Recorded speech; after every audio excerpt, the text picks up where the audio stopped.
This remarkable tale begins in Chon Manor, Xian County. A healer and John Dae-hyun, the manor's head, met in a gazebo late at night. Besides the healer and Dae-hyun, a baby lay in a small basket within the gazebo.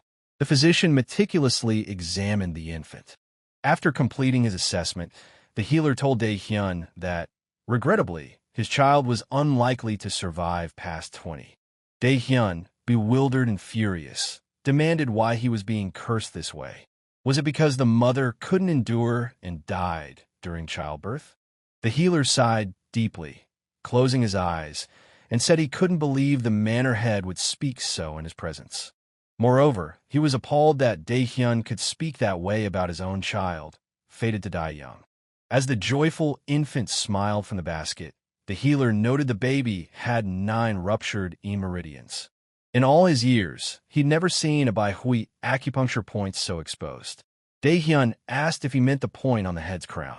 The healer confirmed it, explaining that if it's too open, life is cut short. It's often called the ascension of a deity. Dae-hyun, shocked, asked if ascension wasn't something only mighty Taoists achieved. The healer dismissed it as foolish nonsense. Certain supreme martial artists harness the upper meridian at the head, known as the Baihui point. This is the so-called ascension of the deity.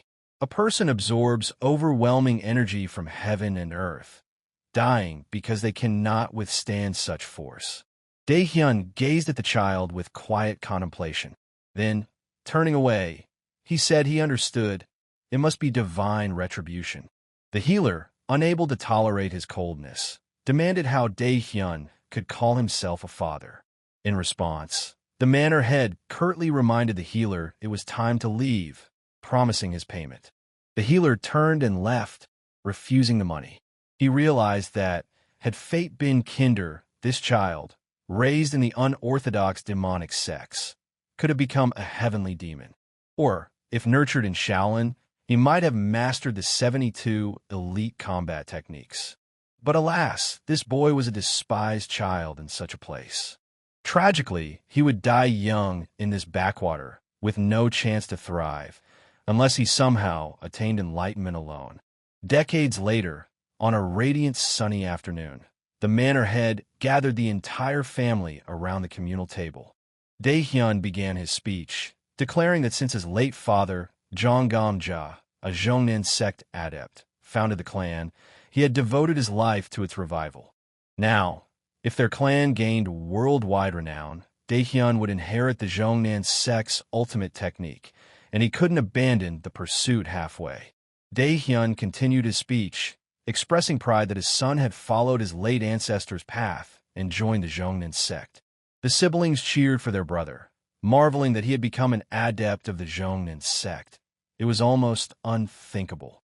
Dae-hyun raised his glass, inviting all to toast, but one brother noticed an empty chair and mentioned to his father that Yun-shin hadn't arrived. Dae-hyun shot him a stern glare and said he'd ordered Yun to remain at the training ground. The son was taken aback by his father's decision. Dae-hyun declared that Yun shouldn't attend such a joyous occasion, as he might stir trouble for everyone. Meanwhile, Yun-shin trained relentlessly and had finally mastered the Chon clan's movement art. Yun was thrilled, realizing he was channeling energy into his muscles to propel himself through space. Yet he wondered if such rigorous training could extend his life even slightly. Yun-shin decided to share the news with his brother, who was stunned that Yun-shin had developed a martial art. Yun revealed he'd achieved it using the clan's cultivation technique. His brother took a deep breath, clutching his head. He warned Yun to keep it a secret from others. Yun was genuinely shocked by this reaction. Yun-shin approached his second brother to share the news. But his brother instantly grabbed his weapon, declaring he wouldn't study any art touched by Yun. An energy deviation during training could kill him. Would Yun take responsibility? Yun-shin was bewildered. Undeterred, the boy decided to tell his father. Dae-hyun was enraged, demanding how Yun dared meddle with their martial arts. Did he think he was the clan's founder? Spurned by all, Yun-shin retreated to the training room. He'd never imagined himself as a clan founder. He had no such ambitions. He only wanted to heal and live joyfully with his family, free from the shadow of his looming end. Yunshin's thoughts were cut short by the clamor of a passing crowd. Curious, Yun wondered where they were headed. He recalled it was the day martial artists from the Zhongnan sect were visiting. The Zhongnan sect, one of the 9 great sects, stood as a pillar among Shaanxi's strongest, alongside the MT Huashan sect. Yunshin yearned to meet the sword deities in person. He sought permission to join the others, but his father's servant informed him he was forbidden to go. Yunshin clarified that the reason he was forbidden to show himself to important guests was because his mother had died, giving him life. The servant replied that it was the head's order. The boy was very upset, but still decided that nothing would happen if he just looked from afar. After all, there was a lot to learn from such skillful masters. A huge number of people gathered in anticipation. They were all intrigued to see who would appear in front of them, the elder, or perhaps the dragon with the heavenly sword. People were discussing that if people like them actually came here, it would be an honor for the clan. Suddenly, there was a loud shout that they were here. The martial artists of the Zhongnan sect had arrived. A red-haired girl of incredible beauty appeared on the horizon. The wind blew the strands of her hair, and her beautiful long, pointed ears were visible. There were surprised conversations in the crowd about how it was a noble race. The representative of the noble race has arrived. Yunshin watched from the side. He remembered that the noble race is described in books as mysterious beings that can live forever. Some people mistake them for deities. Also, Yong noticed that there was an incredible aura around this girl. The main energy concentrated in her body comes out completely naturally. Daehyun and the whole family were very excited. After gathering himself a little, Daehyun said he was honored to welcome the girl into their humble clan. The girl thanked for such a warm welcome and said that her name was Il Shin and she was an elder of the Zhongnan sect. Sweat beaded on Daehyun's face. He was stunned that a Zhongnan elder was of the noble race. He began apologizing profusely for failing to recognize the deity before him. Il Shin dismissed the need for apologies, stating she wasn't there to flaunt her status. Daehyun apologized again for his disrespect, lamenting that the girl had traveled so far, and he couldn't believe he'd kept the Zhongnan sect's sword gods waiting outside. He offered to escort them inside. Yunshin, equally shocked that a noble race member was a sect elder, wondered how long she had lived. As Il Shin followed Daehyun through the crowd, people bowed before her. Unexpectedly, Illinois Shin's gaze met Yunshin's in the crowd. Unable to ignore such attention, Yun bowed in greeting. Daehyun, flustered, had to introduce his third son, surprising those around him. Il Shin remarked that he seemed an unusual and clever child. Embarrassed, Daehyun apologized for his son's poor manners, but the girl said she noticed no such thing. Daehyun admitted, with some shame, that Yunshin was the family's troublemaker. Meanwhile, Yunshin returned to the training room, filled with hope after witnessing the energy of the Zhongnan sect's martial artists. Having mastered the Chan clan's arts, Yunshin was unsure how to progress further and pondered what to focus his training on. Now, he decided it would be wise to try sword practice. Meanwhile, Lady Il Shin was in her chambers with her attendants.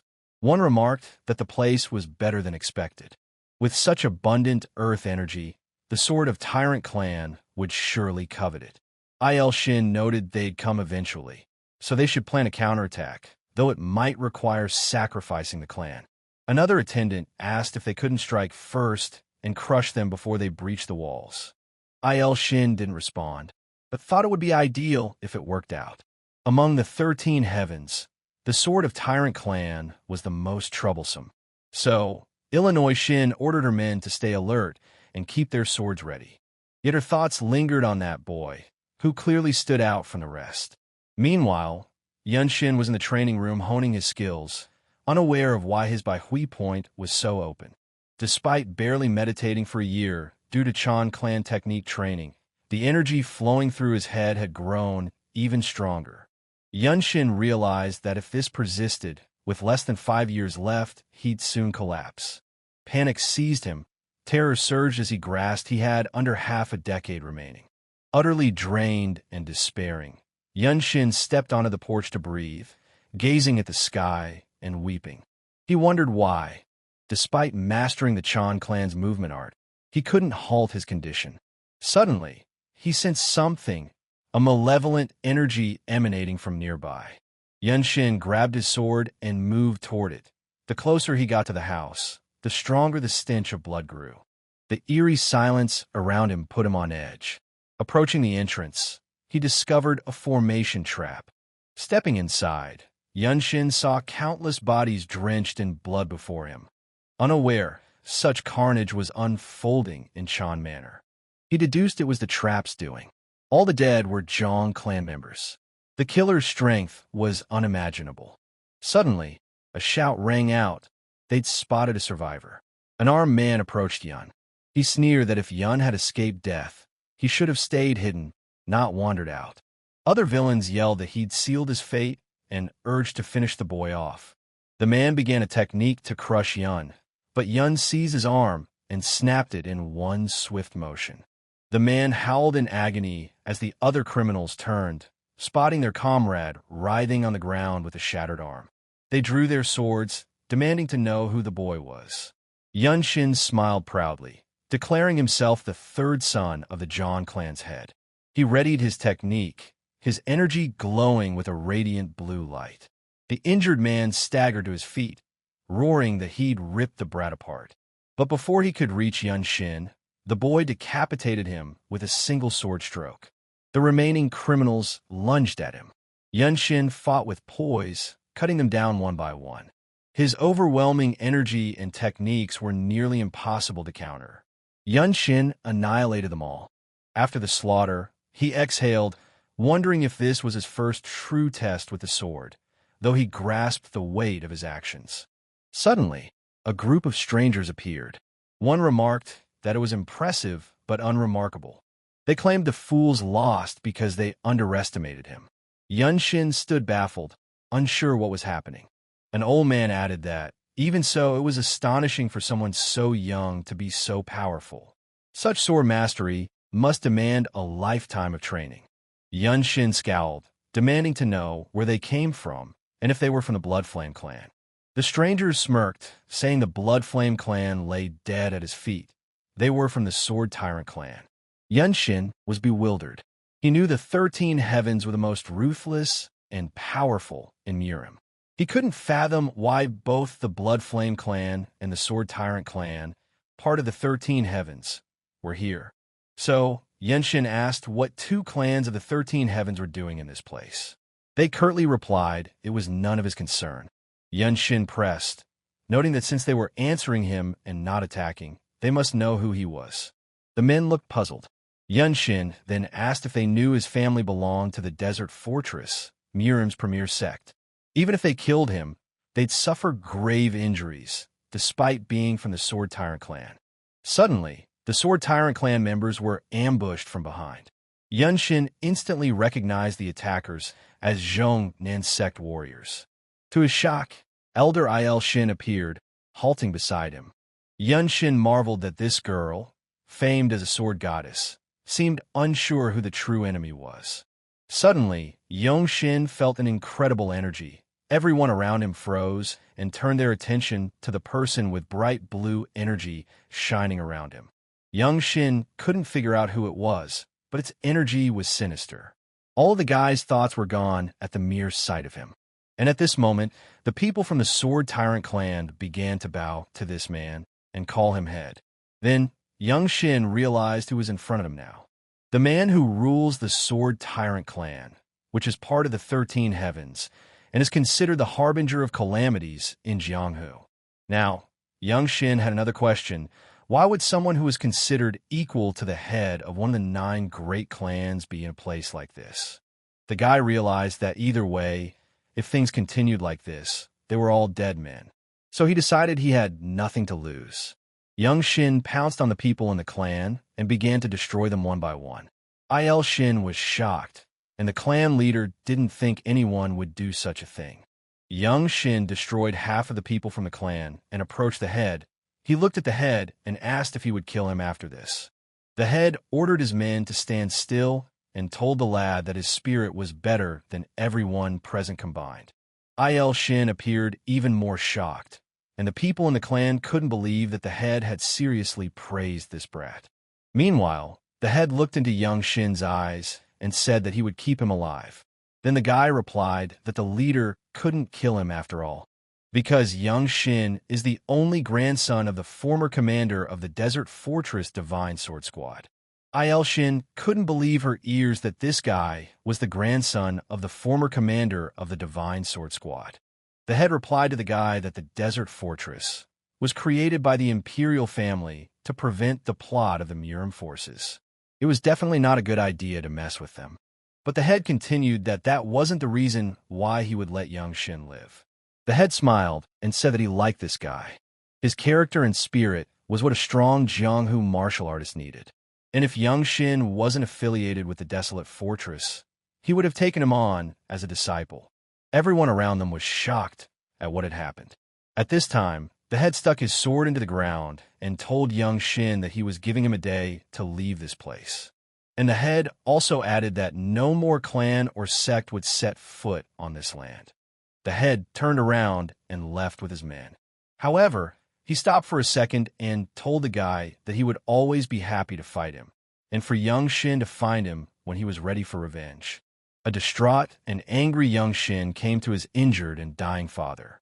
Daehyun took his hand and asked him how he did it and why he was so strong. Young Shin looked into his father's eyes and said that it was all thanks to the Chan clan's movement art that he had created and mastered. The dying father was shocked at what he heard. He couldn't believe that young Shin had created a martial art. His father remembered how Yong came to him and shared the news, and he kicked him out. Tears rolled from his eyes. He said that he had been so rude and stupid, and his third son had created the sacred art of the Zhang clan. Young Shin lowered his head and took his father's hand. Daehyun told his son that he had the qualities of a true head. Daehyun's last words were that he recognized his third son and called him his own. Young Shin held his father's hand and cried. At that moment, another son of Daehyun ran into the room and threw himself on top of him with tears. The head courtier also entered with a girl in his arms. Young Shin asked how baby Hyo was feeling. The courtier replied that she was fine. She just fell asleep when her acupuncture point was blocked. This was done to hide her from the thugs. Young Shin looked at his brother and told him to raise Hyo in the Junnan sect, since she has an exceptional connection with the 5 elements. Therefore, they will accept her.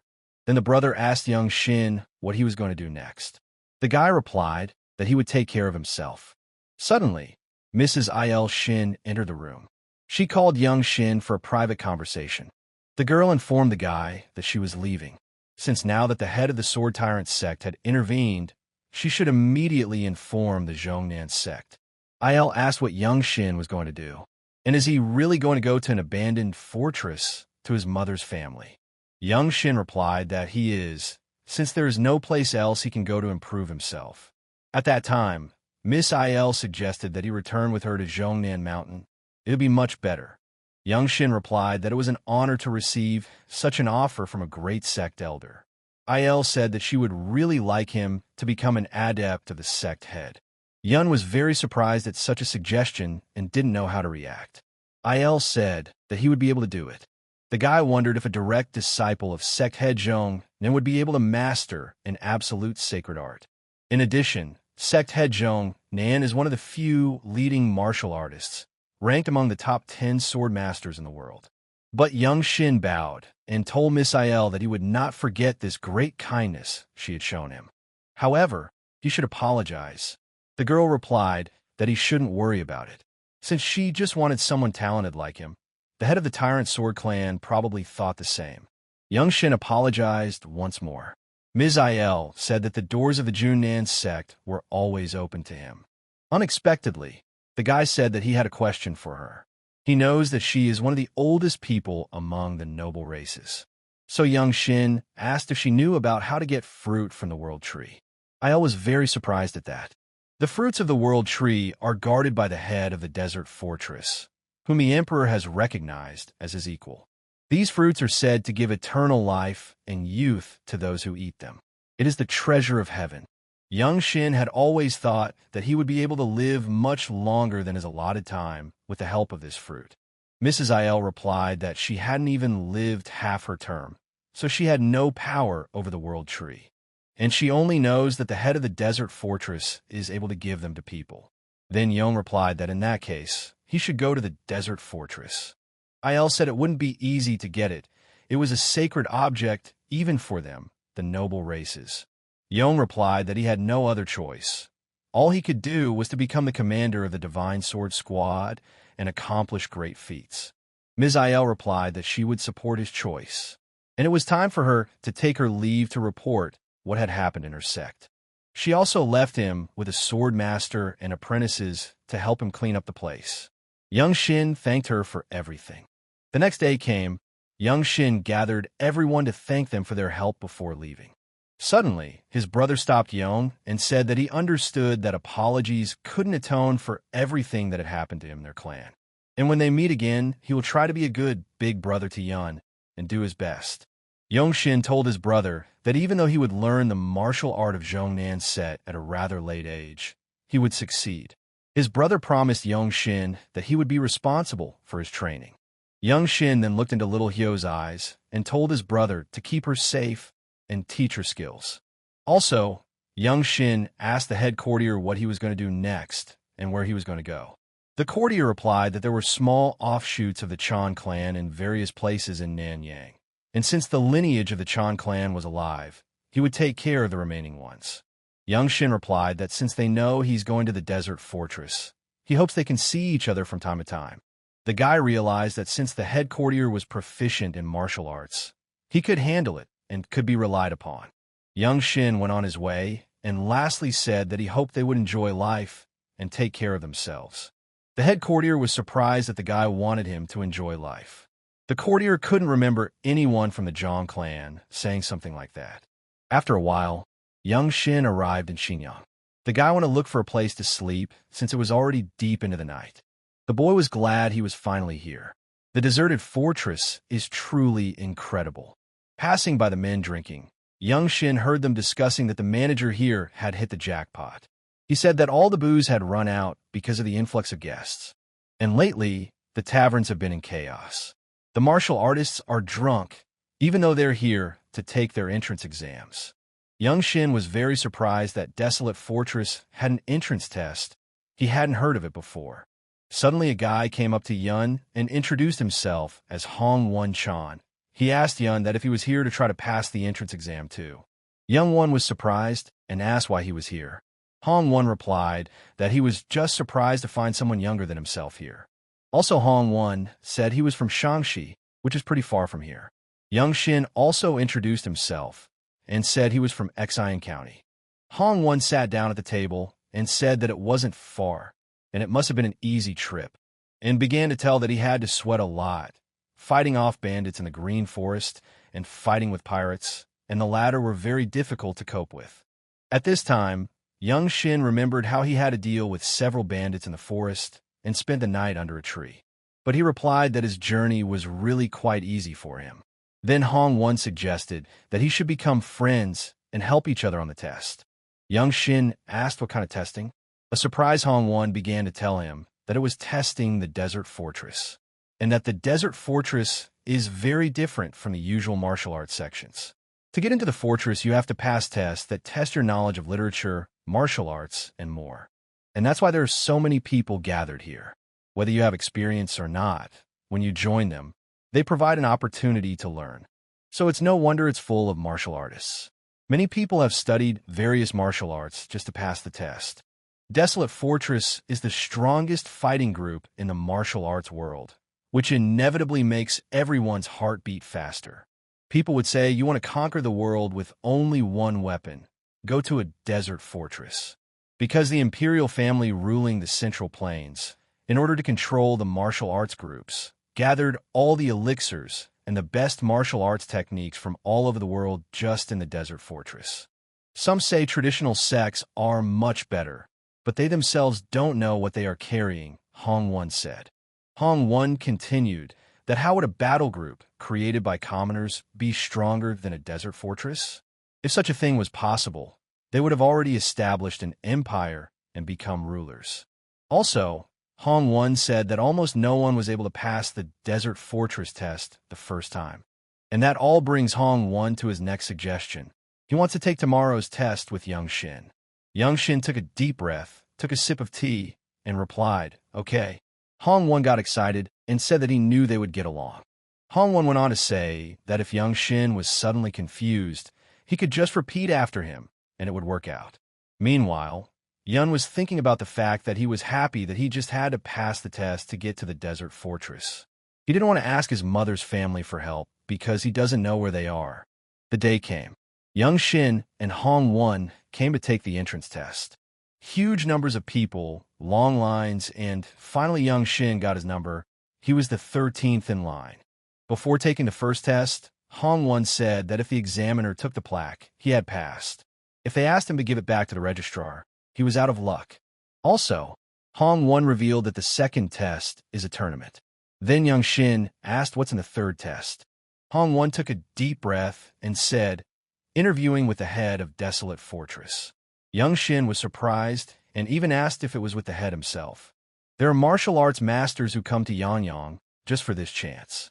Talking to such an absolute master is an incredible opportunity.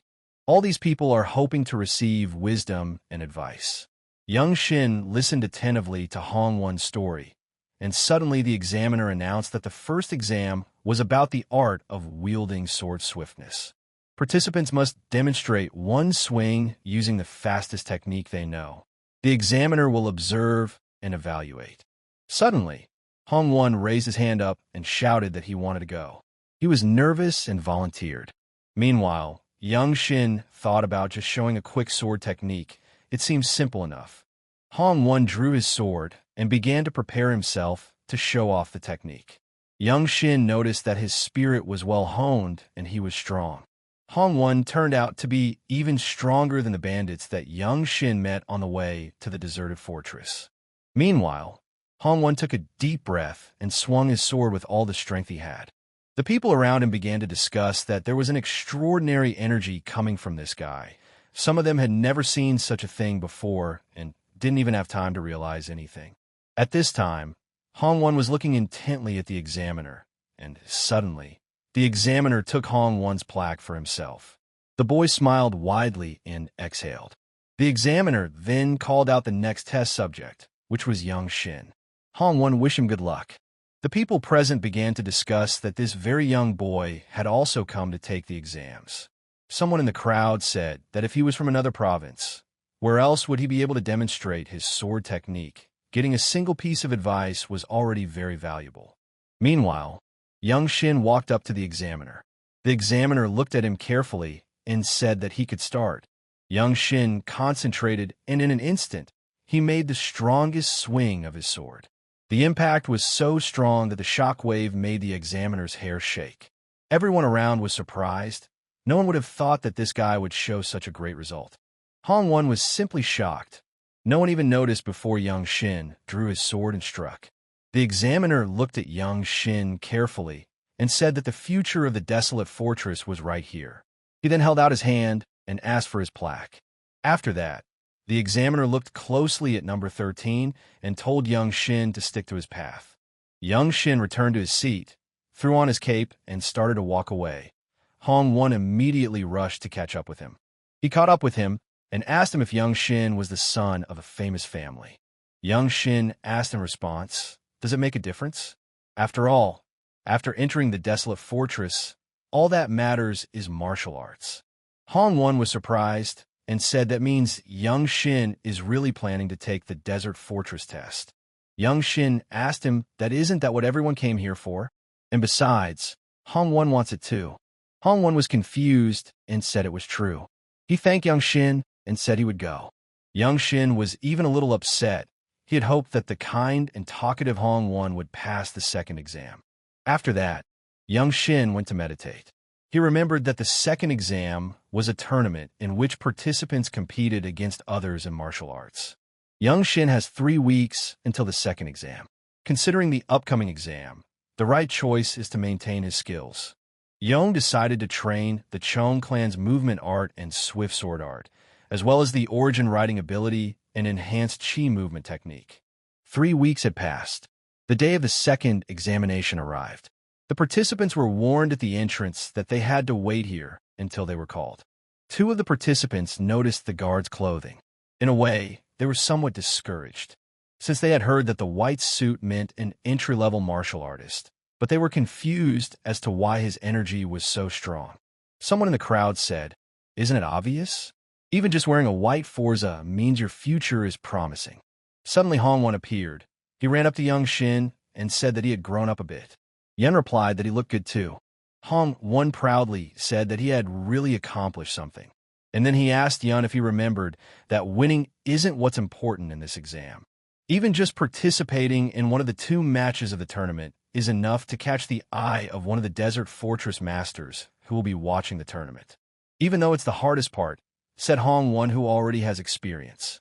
Then Yun asked, "What does it mean that even if you win 2 matches, they still might not let you go on?" Hongwon responded that it is, and the problem is that the exam supervisors will have higher demands today. Yun was surprised and asked why that was so. Hongwon replied that he heard that the White Qilin was participating in today's Desert Fortress test. Yun asked, "The White Qilin for Namgung?" One replied that he was the one. He managed to take down an infamous group of bandits before he turned 15.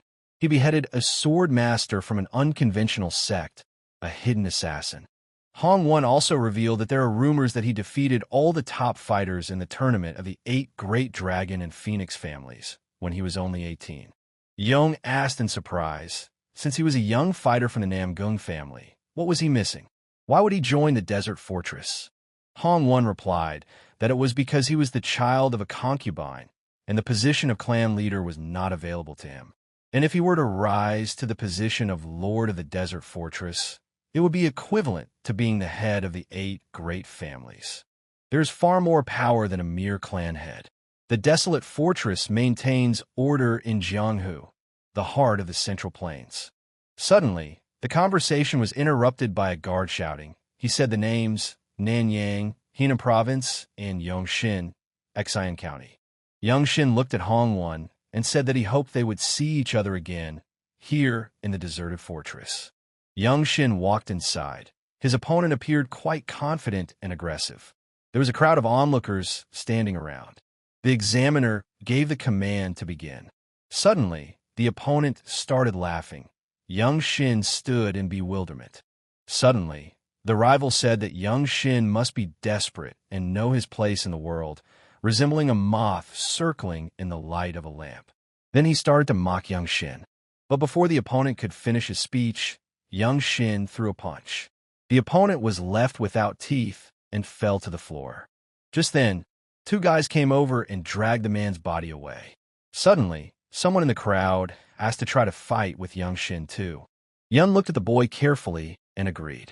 They stood opposite each other and prepared for the exam to begin. Those present immediately began to discuss who would be stronger, and suddenly someone said that Namgung shouldn't expect anything less. Yongxin heard this and realized that this guy was the White Qilin Namgung. The people present were still discussing whether or not they could witness the Boundless Heaven technique today. Yun noticed that this guy seems to be about 5 years older than him, but he didn't seem to be at a level that Yong couldn't handle. Due to the family's fighting techniques, Yongxin is in better physical shape than him, but inferior to him in other aspects. Namgung looked into Yong's eyes and introduced himself. He also mentioned that he was mainly training the Boundless Heaven technique and Endless Steps. Yongxin replied that it was a pleasure to meet him and said that he was trained in the movement arts of the Zhang clan. Namgung stood puzzled and asked if Yang was going to use his sword. Yun grabbed his sword. Namgung made a couple movements with his sword. He could feel an incredible energy from it. Yongxin understood that the main essence of the technique he had been practicing lately was unpredictability, namely a surprise basic attack with an unpredictable rhythm. And if he succeeds, Yongxin can make him let his guard down. Everyone present was already in anticipation of this battle. Suddenly, the examiner gave the command for them to begin. Immediately after the command, Yongxin made an incredibly fast strike, but Namgung managed to shatter his sword. A piece of sword flew off a few meters away. No one around him could understand what had happened. Even young Shin couldn't understand what had happened. The people watching began to discuss that it turns out that Namgung had won. White Qilin, what a terrifyingly marvelous sword. Meanwhile, Namgung looked into Yun's eyes and said that he lost. Yun didn't know how he should react to that, since Namgung had chopped his sword and was taking the loss. The people present couldn't understand what was going on either. One of them said that he thought Yun was at least 5 years younger. And can't he still use true energy in his techniques? The man also said that there was a powerful martial artist lurking in Hunan, and it's even scary to imagine what this guy will become. Suddenly, the examiner turned to young Shin and said that if he went north, he would see another garden. There he should wait. Young Shin approached Namgung and bowed, and said that he would be very happy to fight him again. Namgung replied that he wanted to say the same thing and would look forward to it. After that, young Shin went out to the garden. There he saw several other people sitting waiting. One of them was surprised and said that such a young one was able to pass the second exam. He thought Namgung would enter first. Meanwhile, young Shin was pondering. He knew that he would have no chance of winning if the fight dragged on, which was why as soon as the duel started, he used the most extreme form of great sword he knew. However, because Namgung had filled his sword with his true energy, his sword broke. On young Shin's side, it was a failure due to the reckless use of an admirable sword, but instead, Namgung recognized his defeat. The Chung clan is the third-ranked branch of the clan in Xian County. Young Shin recalled the words of the man who was surprised that he couldn't use true energy in his techniques yet. If there was someone at home who knew how to use such a skill, there was no way young Shin would have learned it. However, he knows it now. It wasn't until he saw his mistake that he realized how to do things better. Now Young realizes that it's not as simple as putting his energy into a sword. He realized that he could use true energy as a means to become one with the sword. Young Shin began to use the technique, and the people around him couldn't believe that it resonated with the sword. They started discussing that it was impossible because he was too young. At this time, young Shin felt as if the sword and his body had joined together. He realized that it must be the union of body and sword. Young Shin felt incredibly peaceful and opened his eyes to see Namgung in front of him, who congratulated him on his enlightenment. Young looked at him carefully and thought, was he protecting him? Out of fear that someone might get in the way of his enlightenment? Young then thanked Namgung for keeping him safe, and congratulated him for passing the Desert Fortress test. Suddenly, Hongwon came over and said that he was actually here too. Young Shin smiled and congratulated him too. Hongwon asked young Shin if he knew he already had a nickname. Yun was surprised and asked what else the nickname was. Vaughn said that when someone showed exceptional fighting prowess or attracted attention, people would give them a nickname and then refer to them that way. Most nicknames represent a huge honor for martial artists, not counting those who perform chilling acts. The Cliff Swordsman, the First Neutral Spirit, and the White Qilin, these were all nicknames. Namgung said that he had heard about it too. Yun replied that he had just passed the test, after all. Namgung said that his nickname is now Lightning Genius. Lightning Technique, Lightning Skill. Namgung said to let Young judge for himself, that if even the Desolate Fortress martial artists call him that, then it turns out his nickname in Jianghu. Then Young Shin asked what made them think they weren't teasing someone who was just a little deft with a sword in this way. Namgung laughed and replied that if it was a little tricky, he was a total zero at it. Young Shin wondered if it was a nickname he wouldn't have even dreamed of when he was training at the Chan Manor. Suddenly, the examiner asked everyone to gather around and informed them that there was one last test left. Whoever passed, it would join the deserted fortress. Young Shin was a little worried. He thought here was a living part of history and one of the strongest martial artists, meeting with the head of the desert fortress. Everyone took turns going inside, and Young Shin noticed that everyone came out rather quickly. Did the head just watch and not say anything? Suddenly, the guard shouted that Young Shin was next. A little worried, Young went forward. He remembered that he had been told to go up to the top. He began to climb the steps and came to a huge door. The door opened, and Young stepped inside. Walking down the hall, The guy noticed a large number of plants inside, branches and roots coiled all around the hall. Young noticed the girl in front of him, sitting tiredly on the couch that formed the root of a tree. He couldn't believe his eyes that this man was the head of the desolate fortress, considered almost the strongest in the world. Young realized that he wasn't getting any attention and decided to introduce himself. After that, the girl turned her head and looked him in the eyes. Afterward, she told the tree that it was related by blood to this child. Then young Shin realized that she knew his mother's family. The girl then told Young that it seemed that he had gotten to the point and was not a timid person. Young replied that he was the grandson of the former commander of the Divine Sword Squad. The girl replied that he would soon be part of the Council of Elders. This man was not the type to just give up. The girl then looked at Young carefully and said that he was hurt. He replied that there was no need to worry. It was nothing serious. It was just a normal family matter. The girl replied that she didn't think so and that it was just all hidden by his trained body. She also suggested that Yun had only lived for about 15 years. But she agreed that an outsider shouldn't get involved, but the matter should still be resolved. Young apologized. At this time, Yun thought that the extraordinary look she exuded as someone with absolute power was the topic of conversation, not his family problems.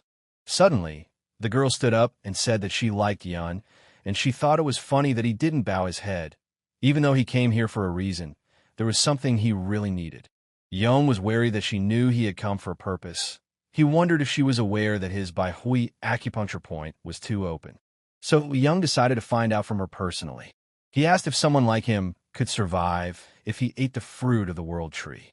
The girl replied that there is absolutely no information about that right now, but yes, he can get what he wants. Yun asked if he could have it. The girl replied that it would only depend on his actions. Yun thanked her and replied that it would be enough for him. Then, Young excitedly asked if he was now a desolate fortress martial arts master. The girl smiled and replied yes. She said that he was the next commander of the Divine Sword Squad, and he could go. Young walked away and thought about the fact that she had named him the next commander of the Divine Sword Squad. He couldn't tell if she was joking with him or if she saw some potential. Or was it a clue that he could get the fruits of the tree if he became a squad leader? Young Shin went outside, and after a while, Hong Won and Nam Gung came out. Young Shin was surprised that there were only 4 successful candidates. The attendant asked the candidates if they knew what the main objective of the desert fortress was. Hong Won replied that wasn't it to uncover the insidious plans of martial artists? The man replied that this was true, but that was not all. The task was much more global. There is a certain order of actions that must be followed. It also includes preventing or suppressing conflict in the martial arts world at large. The attendant added that no one could predict how the battle in the martial arts world would turn out. And nowadays, as the land is filled with rumors of the revelation of the new location of the heavenly demon tomb, the central plains may once again be flooded with blood. And if those who crave for secret techniques and unrivaled battle elixirs only fought amongst themselves, that's fine. However, the cruelty of greedy masters affects not only the masters, but also the common people. To catch these hellish events again is like going back to the pre-imperial period. Hong Won recalled the incident with the heavenly demon tomb. A whole 17 years had passed since that dreadful moment. The attendant said that the problem is not only Samvedo, the old factions and the 8 great sects are also adding to the trouble. And if left unchecked, the common people will suffer, and if the people are dissatisfied, it will make it difficult to collect taxes and create problems for the government. That's why the imperial family spends a colossal amount of resources to maintain this place. The attendant brought the candidates and told them that the desert fortress had a task for them: to eliminate the masters of martial arts that distort the usual pace of people's lives. Young Shin was pondering all of this at this time, and realized that the task was to behead the enemies who were preventing people from living. The attendant pointed to a cabin and said that they would reside here, and once settled in, they would be assigned to an enclosure appropriate to their grouping and given basic necessities. And so, a week passed. Young Shin was meditating in his room and thinking about the fact that the distribution was taking longer than expected. Suddenly, someone knocked on the door and asked for permission to enter. Yun gave permission, and Hong Won came into the room. Young Shin asked him why he came. Hong Won said that he had heard a rumor that the distribution was over and they would be together in the same faction, Magwanik. Young thought about it, and Hong Won asked him if he had heard any more rumors. Young asked what rumors. Hong Won revealed that the leaders of 17 martial arts groups under the leadership of Shin Gam-dan participated in martial arts competitions that select new martial artists. Young Shin wondered what it meant that the leaders of the fighting factions represented the desert fortress. He asked Hong Won if it meant that the faction leaders had to compete with each other. One replied that it does. And also Hong Won said that many people just want to acquire a nickname like White Citadel or Lightning Genius. The next day was the Ma Guanig training camp. Hong Won couldn't get enough of his white uniform. Everyone gathered in anticipation, and suddenly a Ma Guanig leader named Ma Jin appeared. Young Shin had heard that he was claiming the title of the strongest among the 17 leaders of the desolate fortress, and there was clearly a strong argument for it. Jin walked up to Young Shin and Hong Won. He looked Young in the eyes and said that this one is the Lightning Genius. Young Shin replied that it was him. Jin smiled and said that he could see his spirit, and people like Yun don't give up easily.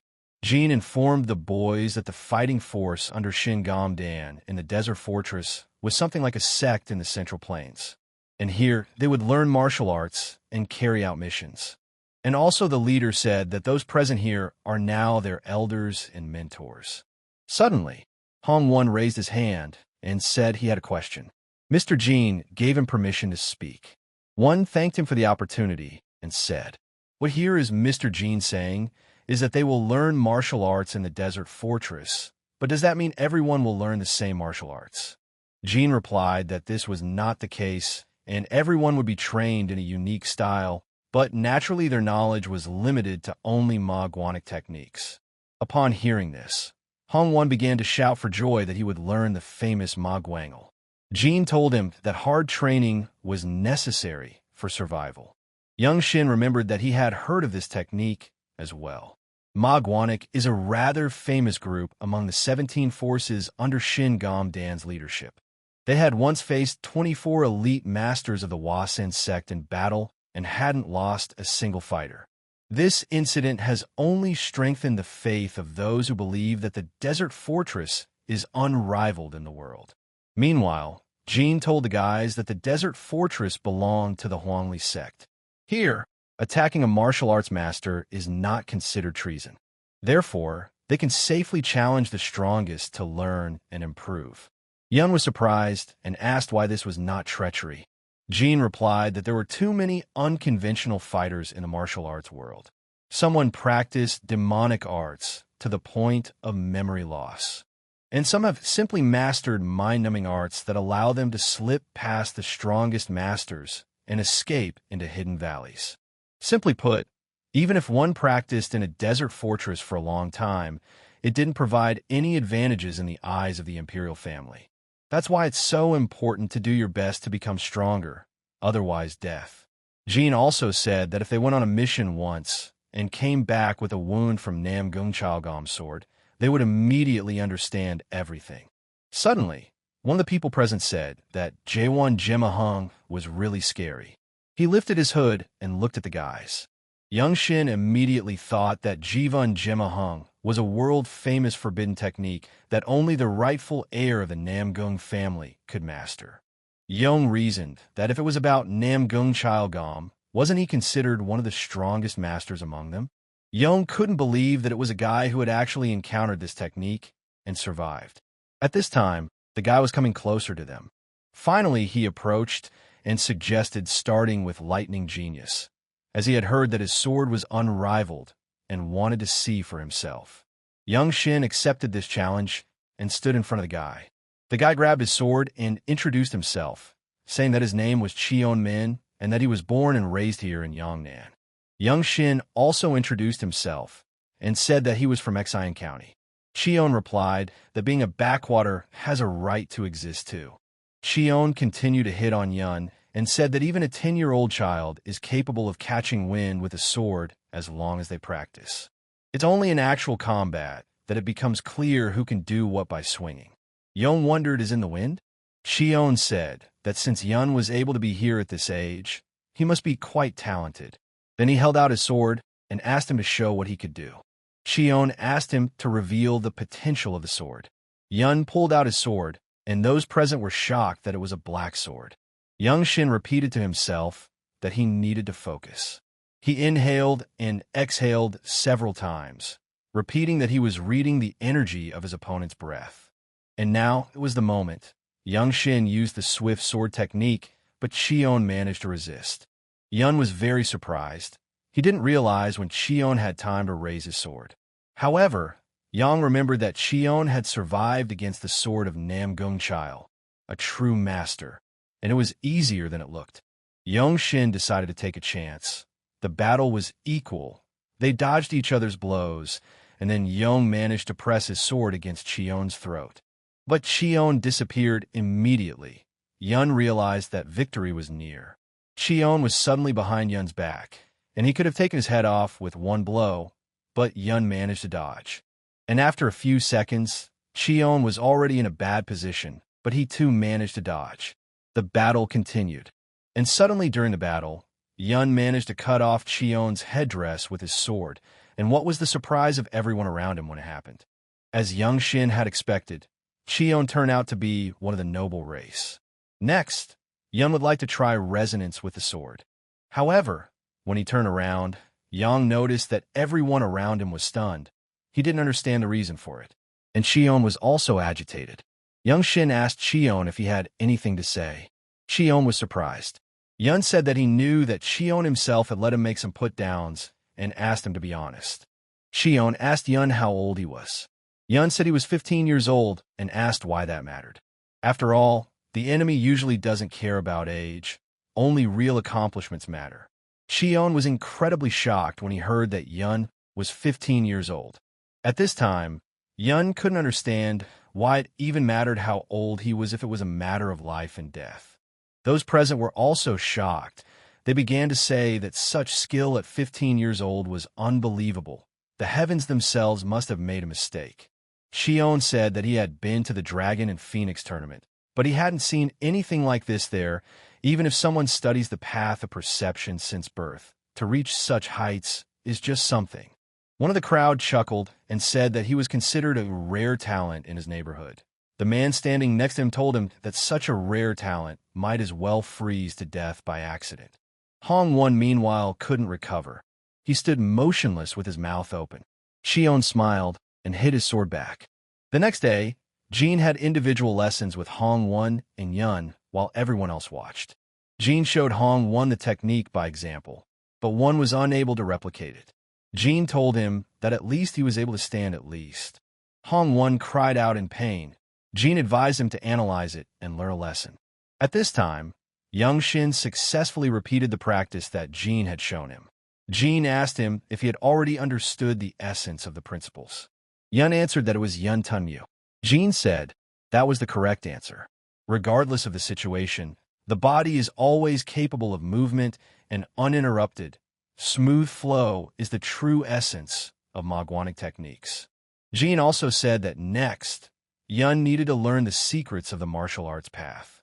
Yun was surprised and asked what it was. Jean replied that it was better to see once than to hear 100 times. Then he walked over to the two pillars standing at the entrance to the house. Jean placed his palm against the pillar and told Young to watch carefully. He concentrated and began to infuse all of his power. Suddenly, with one palm movement, Jean shattered the pillar into many shards. Hong Won opened his mouth in surprise. Jean turned to the guys and said that this is the perfect moment and the optimal strike. The path of martial arts draws this trajectory, and if one follows the path of martial arts perfectly, a perfect strike can be achieved. Young reasoned and realized that it meant, in other words, that it was necessary to understand when and where it was best to hit. Jean said it would be hard to master it with just one look. After all, it's a skill that only comes with practice, and it's something you'll have to work at for the rest of your life. Young was surprised and thought it was somehow too much, working on it all his life, and he thought he could do it now too. So Young decided to give it a try. He thought that this martial arts path of his was just an instinct. The guy walked over to the pillar and started using the sword resonance technique. He repeated to himself that he needed to slowly dismiss all unnecessary things from his mind. His aura shone with a bright blue light.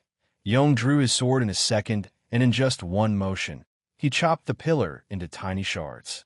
Then Young smiled and thought that this was the whole secret of the martial arts path.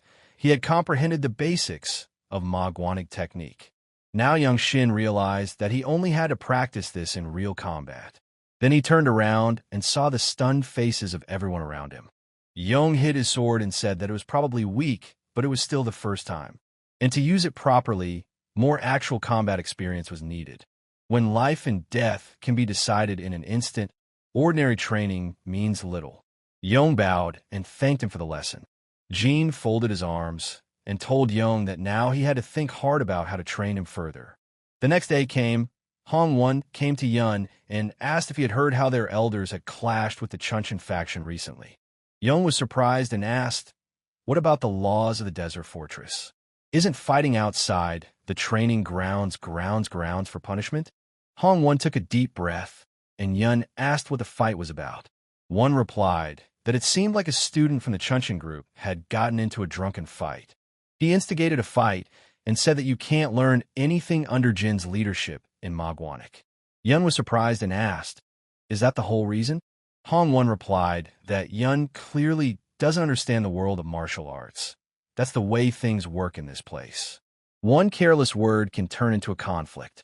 It is only by overcoming such trials that each builds his reputation and wanders freely afterward, for any victory is a cause for pride.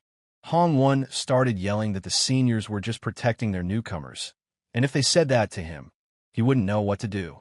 Then Young-won asked if maybe they just had a personal vendetta against Magwanic. Young reflected that this was a good opportunity. After all, if he wanted to obtain the fruits of the world tree that all noble families revered, he had a lot to achieve. And that requires powerful allies. It is said that brave warriors must owe their lives to fight, so Young decided it would be a good idea to make them his debtors beforehand. Suddenly, Young stood up and told Hong-won that he was right, and if the elders even bared their swords because of him, then he couldn't just let it go and would go to them. Hong-won began to admire and said that was the true spirit. He knew that Yun was no stranger to the feelings of a true warrior. Young Shin came and Hong-won came to the elders. The elders wondered what the newcomers had forgotten here. One of the older ones told Yun that they didn't have practice today and asked why they came to practice. Young Shin glared at him menacingly. The other elders said that there was no need to exert yourself so much at the initial stage. Respect was more important at this stage. Young Shin and Hong-won walked up to Jin and bowed. Jin was surprised and asked if they had any problems practicing. Yun replied that he wanted a duel. Jin replied that in that case, he could choose his opponent and they would gladly agree. However, Yun replied that he wants an opponent not from the Magwanic group, and that he wants to duel with someone from Chunchin. Hong-won didn't expect this turn of events. Everyone around him was equally surprised as well.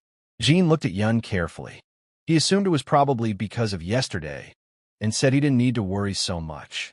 Young thought at the same time that he didn't really give a shit. Yun told Jin that he had just long admired Chunchin's techniques and wanted to try them out in person. At these words, Hong-won was even more horrified. Jin furrowed his eyebrows and said, "What enthusiasm." He even liked that he shared the feelings of his elders. Young Shin said that he wanted to fight with a glorified sword art using Magwanic's true form and asked Jin to give him permission. Young realized that this way, he would gain experience, try out other techniques, and gain the trust of his elders, a triple benefit. Jin tells Yun that he's never seen Chunchin's fighting techniques or fought side by side with them. After all, and that a duel is no problem, but Chunchin will not be spared. Young Shin showed his anger and said that was exactly what he wanted. All the elders around were shocked, to say the least. They suddenly started shouting that this was the spirit of the true leader of the desolate fortress. They couldn't even wait to watch him in the future, and if he succeeded, he was worthy of leading the Magwanic faction itself. Jin took his head at this time and agreed out of desperation. He promised to convey Young's request to the head of Chunchin. A couple of days passed, and the day of the demonstration fight with Changchen came. There was a huge number of spectators, and everyone was interested. The crowd began to discuss that it was really a white man challenging a blue man to a duel. Someone replied that, to be precise, it was just a training sparring. Hong-won was also watching from the sidelines and heard the crowd already discussing that Young Shin would last 10 seconds at most. Some even claimed that a rookie in white clothes wouldn't last 10 seconds against a blue one.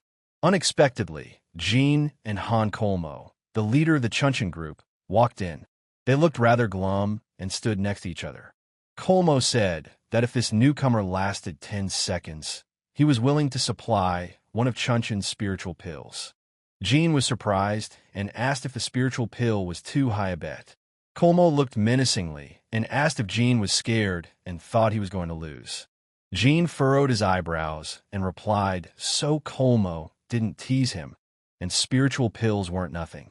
Kolmo said in response that the honor of Ma Guanig and Chuncheon was at stake, and asked if Jin really thought he would mess with that. Then Jin shouted out that he was accepting the bet. Kolmo smiled and said that's great. A leader has a duty to believe in his subordinates. Blue stood across from Young Shin, and suddenly he asked what his name was. Yang bowed and introduced himself. Young Shin noticed that the warrior was wearing blue clothes. He knew that everyone started with white, but if they advanced in their business, they got blue. And time is irrelevant here. Sometimes the transition from white to blue takes more than a decade, but even the greatest masters of the major sects are reckoned with the blue, desolate fortress warriors. Blue told Yun that he's been training the sword Chuncheon for 20 years, and they say that swords don't have eyes, but a true master's sword definitely has eyes. He then looked Yun straight in the eyes and said that he would not be holding back in this sparring match, and for Yun to take that into consideration. Blue drew his sword, and his aura and body glowed with a bright blue light. Yun wondered what kind of sword sacrament the blue Changchen warriors were using. Yun began to draw his sword and repeated to himself to put all unnecessary thoughts away. It didn't matter what the opponent was skilled at. He was here to reveal his skills. Blue told Yun that he would concede the first move to him. Yun, of course, took advantage of this and used the playtime technique. The battle proved to be quite intriguing. Kolmo was surprised at what speed the white rookie had. Jin watched Young Shin with pride and thought that looking at this youngster's skills, he would forget to even breathe. But Jin realized that with Young Shin's experience, the only option to win was to seize the initiative now. Blue had already exhausted himself enough, and Young Shin used the time play technique that accelerates the mind. Young Shin noticed that he had grown a lot since he came here. The principles of martial arts accumulated in a body tempered by his clan's movement arts. The covey the trajectory of the sword, the more the back muscles are engaged. If rotation is applied, the energy will form a vortex. Everyone around them became wary. The battle was amazing. And Young Shin realized that he had mastered another technique. And just a couple of seconds later, Young threw his opponent's sword back a few meters. Then he put his sword to the blue man's throat. Jin was very satisfied and didn't try to hide his smile, but Kolmo almost burst with anger. Hong-won started shouting the loudest in the crowd that the white man had won. All the white men supported him and started shouting too. Young Shin put down his sword and thought that he was lucky to win because the sudden flash of inspiration had added strength to his momentum at the right moment. If they fought again, things might turn out differently. Young bowed before Blue and thanked him for allowing him to enjoy up close his amazing level of swordsmanship. A glorious fight had come out. Blue picked up his sword from the ground and told Young that his skill was not at all commensurate with his age and that he was amazingly gifted at swordsmanship. The Blues started discussing amongst themselves that this guy is so young, but his strength is simply unfathomable. Ma Guanig has got a treasure that is enviable. At this time, Jin proudly held out his hand in anticipation of the pill that Kolmo had promised for winning Young Shin. Young Shin finally exhaled and thought that this new technique he would call Chukmajin. Unexpectedly, Jin walked up to Young Shin. He threw the box into his hands and said that this spiritual pill of Chuncheon now belonged to him. The next day, the Blues discussed that Young Shin is indeed a monstrous guy. By melee, nicknamed Sword Ilian, said that defeating an experienced swordsman like Blue Winged Fan from Changchun was really something. The girl also added that young Shin is not only talented and hardworking, but he is also humble and polite, plus his unique ability to grasp martial arts techniques on the fly. Cheon said that he too has yet to see this kind of potential. Mei Li added that every time she uses the technique in sparring with someone else in his presence, he easily recreates the same moves over again. In such a refined way, it was even embarrassing to use mediocre techniques in front of him, some innate ability to grasp the very essence of the techniques. Cheon added, as if he had always known them. At this time, young Shin prepared to digest the pill. Jean warned him that he didn't know how much of the pill he could absorb. Usually it's around 60 or 70%, but depending on the circumstances, it could be less. Jean also told Yun not to push himself even if the pill doesn't meet his expectations. Jean warned that Yun could damage his energy core or meridians if he wasn't careful. And the key to assimilating the pill is to let its energy circulate with the qi until it dissolves completely. If the flow of qi becomes unstable, Jean will intervene, and Yong must remain calm and follow the flow. Yong listened to Jean and put the pill in his mouth. He felt the energy of the pill begin to spread inside him. An incredible golden aura appeared around Yun. Cheon and Mei Li were outside at the time, and they noticed that Yun had already started absorbing the pill. They were curious how strong young Shin would become after absorbing the energy pill. Jean watched Yun carefully and noticed that this was his first absorption experience. But his flow of qi didn't waver. Jean didn't even have to intervene. Suddenly, Yong opened his eyes, and Jean informed him that he had fully absorbed the energy of the pill. Yong noticed that his qi had strengthened perceptibly. Jean couldn't believe that he was able to absorb all the energy on his own, without any help. Yong realized that as his internal energy increased, he could sense things he hadn't even noticed before. He somehow sensed that his elders were all around the perimeter of the area. Young Shin asked Jean that were they all guarding him while he was absorbing the pill. He also asked why everyone was so nice to him. Jean replied that it wasn't about him specifically. It was natural for the faction to take care of all its members. In the world of martial arts, where life and death is often a matter of life and death, solidarity is natural. The higher the fighting skills, the better it is for the Ma Guanic faction. After this conversation, young Shin went to his room to meditate. He realized that his internal energy had increased. It wasn't comparable to the qi he had before. Yong decided to see how much stronger he was in the training room. And on the way, he was stopped by Mei Li. The girl asked him if he couldn't help himself and came here to train. Young replied that he did. Mei Li said that she too picked up the inspiration to practice while she watched their fight. Yun noticed the girl's blue clothes and congratulated her on her promotion. The girl replied that it was a small step forward. She apologized for her interference and offered Yun a sparring session. Young smiled and replied that solo training could be done at any time, and learning from a senior Sortilon was a rare opportunity. The girl asked to be called Mei Li. Then they stood opposite each other, and Young said he would start. The girl waved her fingers, and Young threw the first punch, but Mei Li deftly dodged, and they almost collided. Suddenly, Mei Li grabbed Yun's arm in a flash and threw a punch. The boy was surprised at this maneuver. Male and young Shin showed their techniques one after another, their energies resisting each other. The girl paused for a moment and said that was commendable. Young asked her in surprise if she practiced Chunjin. Mei Li replied that it was so, as a swordsman who studies Ma Guangel cannot rely on his sword alone. Close combat techniques, such as Chunjin, are extremely effective, and even if the opponent knows how to strengthen the body qi, it will allow to break this defense. But the effectiveness of Chunjin depends on the ability to properly put internal energy into the strike. Young asked if he could share his observations of the newcomer. Malin replied that he could talk. Then Young revealed that he had been quite sensitive to qi since childhood, so he had noticed a slight problem in Mei Li's control. The girl was very surprised and wary. She asked if Young Shin was really able to see the movement of qi.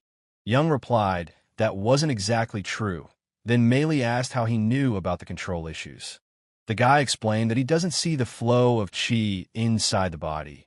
He only observes the flow as it goes out with the energy. Meili replied that even that was hard to believe. Such a sense of perception was only given to purple rank masters. Purple rank master. This is the top of the hierarchy of martial arts skill in Desolate Fortress. White comes first, then blue, black, and only then purple. Meili asked that Young keep talking, and she would take note of his observations. Young said that if you looked closely at her palm technique, it was more suited to embedding qi than any other technique. And the very nature of her internal energy seems more suited for close combat techniques. And if you put more qi into this technique, it would become much more powerful. Meili looked at him and asked him that he thought he was facing some idiot who didn't know how to distribute internal energy, and that he didn't think she was putting in enough qi. Young Shin immediately apologized for saying something unnecessary and upsetting her. Meili replied that she was the one who should apologize and thank Yun. Meili came to Jean and told him that Young Shin had revealed her fighting skills. She asked if Jean had accidentally mentioned the origin of her skills in his presence. Jean replied that it was nonsense, and he wouldn't tell anyone something so important. Then how would he know? Meili wondered. Jean suggested that maybe he'd had an epiphany of the techniques they were persistently developing from the lost art of the divine demon. Meili replied that it seemed so. Jean stood up and started saying that Young Shin, this guy, is special, and even if the whole world goes around, it would be hard to find a similar talent. Such a person only comes along once in a generation, and even those whose skill is undeniable will attest to that. Meili asked Jean if he really thinks Yun is at such a high level. Jean replied that he was definitely a future elite in the hierarchy, and no matter what others think of him, you definitely shouldn't dismiss his words as beginner's advice. Meili asked, wondering if Jean meant that she should discuss the divine demon art with Young Shin. Jean replied that her self-training has limits, and he doesn't have time for it. And in such circumstances, Yun's advice is very appropriate. Since he has the qualities of a great master, he adapts everything he learns to suit him. Meili resented this. Jean said that the only problem lies in Young Shin's character, and a small assignment just came in. He asked Meili to go and observe how Yun handled life and death circumstances with his comrades to see if he was truly trustworthy.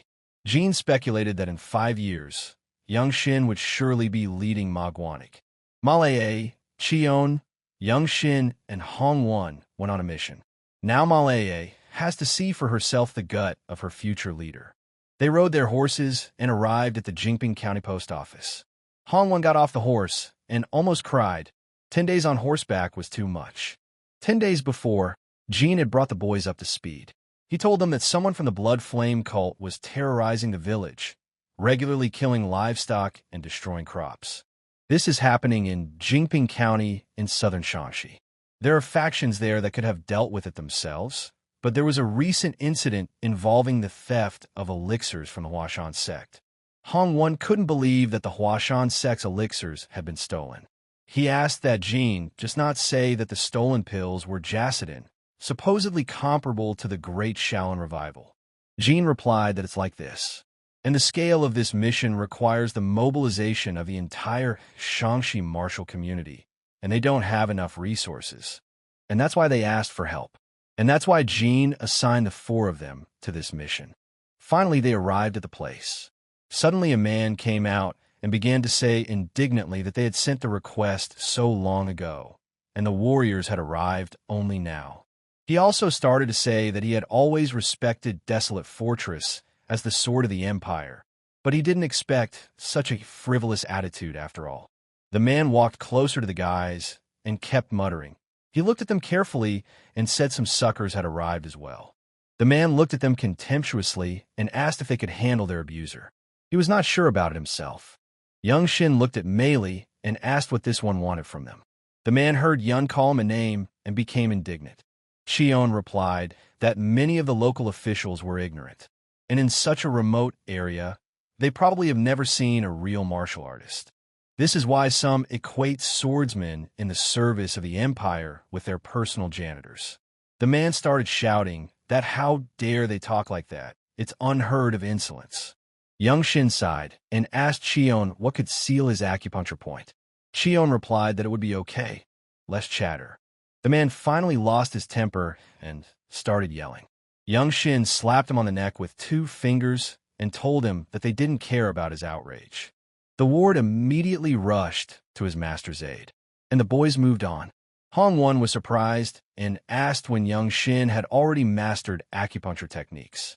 Hong-won even thought that it was already disrespectful of him to address Young Shin as you.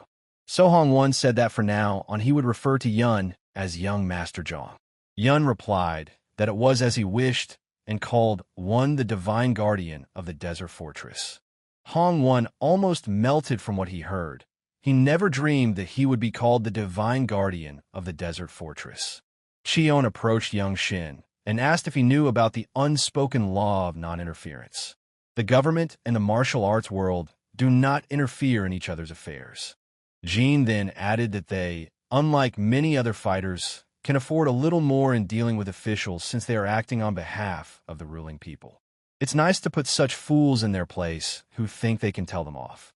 Cheon said that this is the privilege of a desert fortress fighter. Meili intervened and said that the important thing was not to overdo it. The boys were going up the mountain, and suddenly Hong-won noticed that there was something going on in the village. Young Shin turned and looked closely and saw a blood flame cultist grabbing a baby and the residents with pitchforks trying to defend themselves against him. Without thinking for a second, Young Shin used the acceleration technique and went there to help. Cheon rushed after him. Young Shin noticed that Cheon had overtaken him. He realized that it was the Meng clan's movement technique. And then Young Shin saw Meili and Hong-won overtake him as well. This, of course, didn't make Young Shin happy. He realized that all this time, he hadn't really practiced much in the way of movement techniques, and the training room was a bit lacking. Meanwhile, the villain and the bloody flame terrorized the locals. People tried to take the infant away from him, but he grabbed the baby and started screaming at him to shut up. Suddenly, the villain looked up and saw Cheon about to cut off his head. The villain managed to dodge. Cheon fought with him and managed to take the child away. The villain was very angry and noticed that he was a warrior from a desert fortress, and he was wearing blue clothes. So he began to apply his technique, and his aura shone with a bright red light, and he flew high into the sky in the blink of an eye.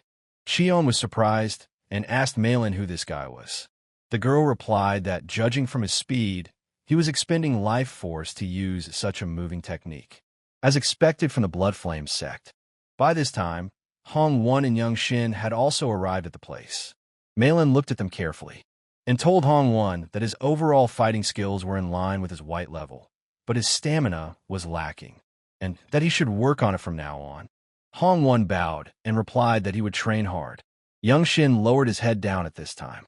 Malin then turned to Young Shin and said that his fundamental skills were surprisingly well developed, and such a level of skill was rare to find among the 8 clans.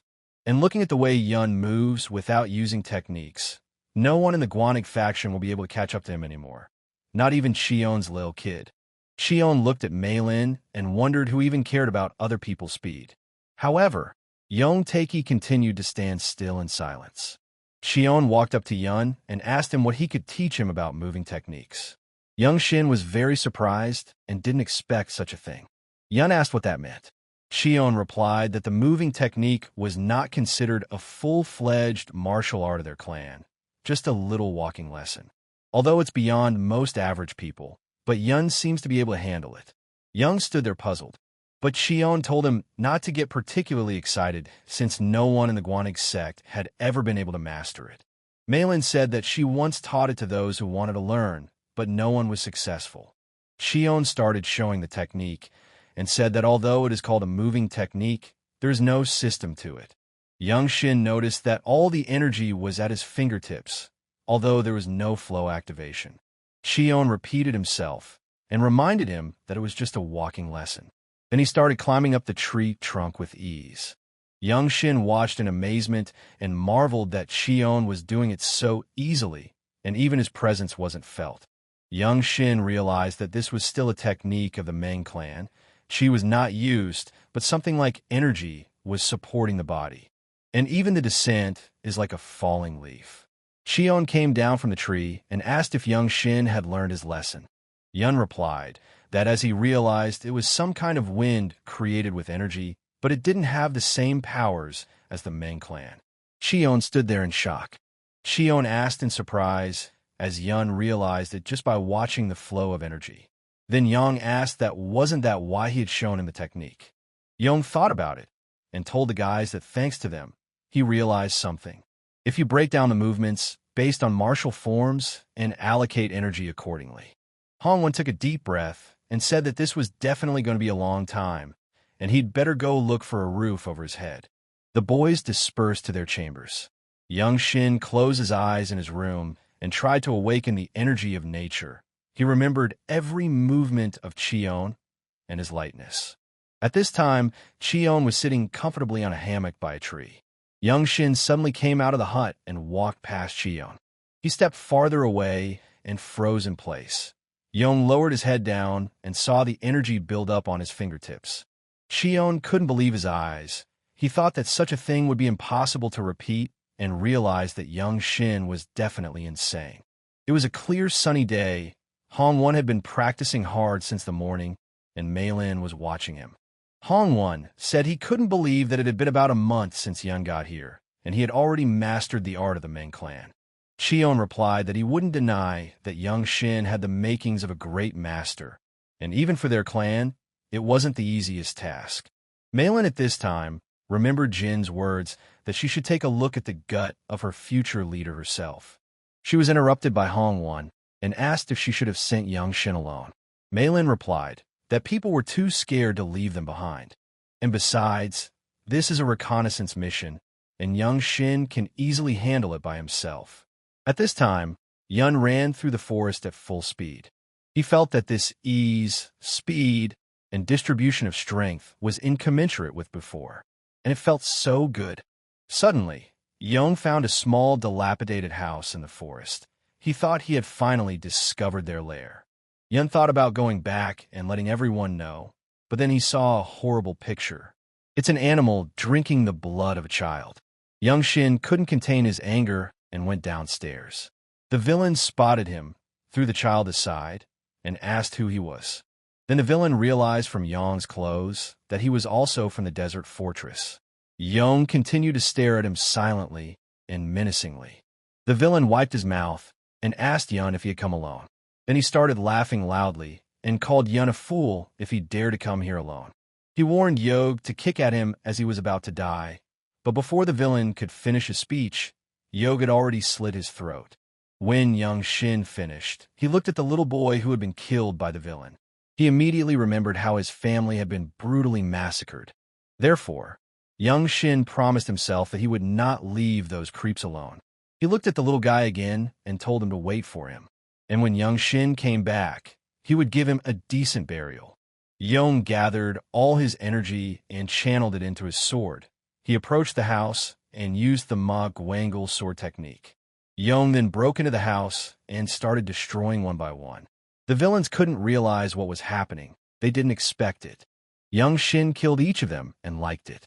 Then he plunged his sword into one of them's chest and began to ask that the blood flame cult lives by the principle survival of the fittest, right? And then being killed by the stronger one is natural for them, isn't it? After saying that, he finished off the villain. And suddenly, Yong paid attention to the cave that was opposite the house. He found that there was even more energy emanating from this cave. So it wasn't just a hiding place for the members of the blood flame cult. It was the base of the cult. Young Shin went to the cave. At this time, a bunch of barbarians were already coming out of the cave, saying who dared to attack them so recklessly. Their leader gave orders to destroy this daredevil. Young Shin noticed the villains already advancing. They came up to Yun and started telling him that he would regret sticking his neck out here. Without thinking long, Young used the technique, his aura shining with a bright blue light. He used his sword to slash one villain after another. Young Shin poured blood into the cave and killed everyone who stood in his way. Suddenly, someone from the cave asked how that puppy from the desert fortress dared to do such a thing. Young Shin looked inside carefully and noticed someone approaching him. But he was clearly not like all the previous villains. Young realized that this ominous energy was not coming from them, but from the person currently standing in front of him. Young looked at him carefully. This villain's eyes flashed with a bright red light, and his aura was drenched in pain, and his hair was the color of blood. Rumors had reached Yun that when a person reaches a certain level of internal energy, their hair color visually changes. Young Shin suggested that in that case, it could only be one person. The leader of this cult, the spiritual master. In the Blood Flame sect, they call him a blood demon with a sword. Unexpectedly, the leader told Young that his suffering would help quench his bloodlust. Blood demon with a sword is the title held by the subdivision leaders of the Blood Flame sect. Among civilians and the lower martial world, they are equated with the Reapers of Death. There are very few masters skilled enough to kill Reapers. Young Shin drew his sword. He realized that he needed to attack first before the Reaper approached. That was how he had gained the upper hand last time, attacking before his opponent could react. Suddenly, Young attacked the Reaper. The ringleader started laughing and asked that if everyone in the desolate fortress was so arrogant. At this time, Young used the play of time technique. The leader managed to dodge each blow. Young took blow after blow, but the Reaper held his ground with dignity. At one point, the ringleader laughed and said that he was impressed with Yun's skills. This made Yun angry. Young Shin began to remember how his family had been brutalized, and that resentment and anger poured out into his energy. Gathering all that energy, Young threw a punch and shouted that he was no longer the man he used to be. The Reaper was a little confused. Then, Young Shin grabbed his arm, and with a single movement of his hand, he broke the Reaper's arm that had a sword in it.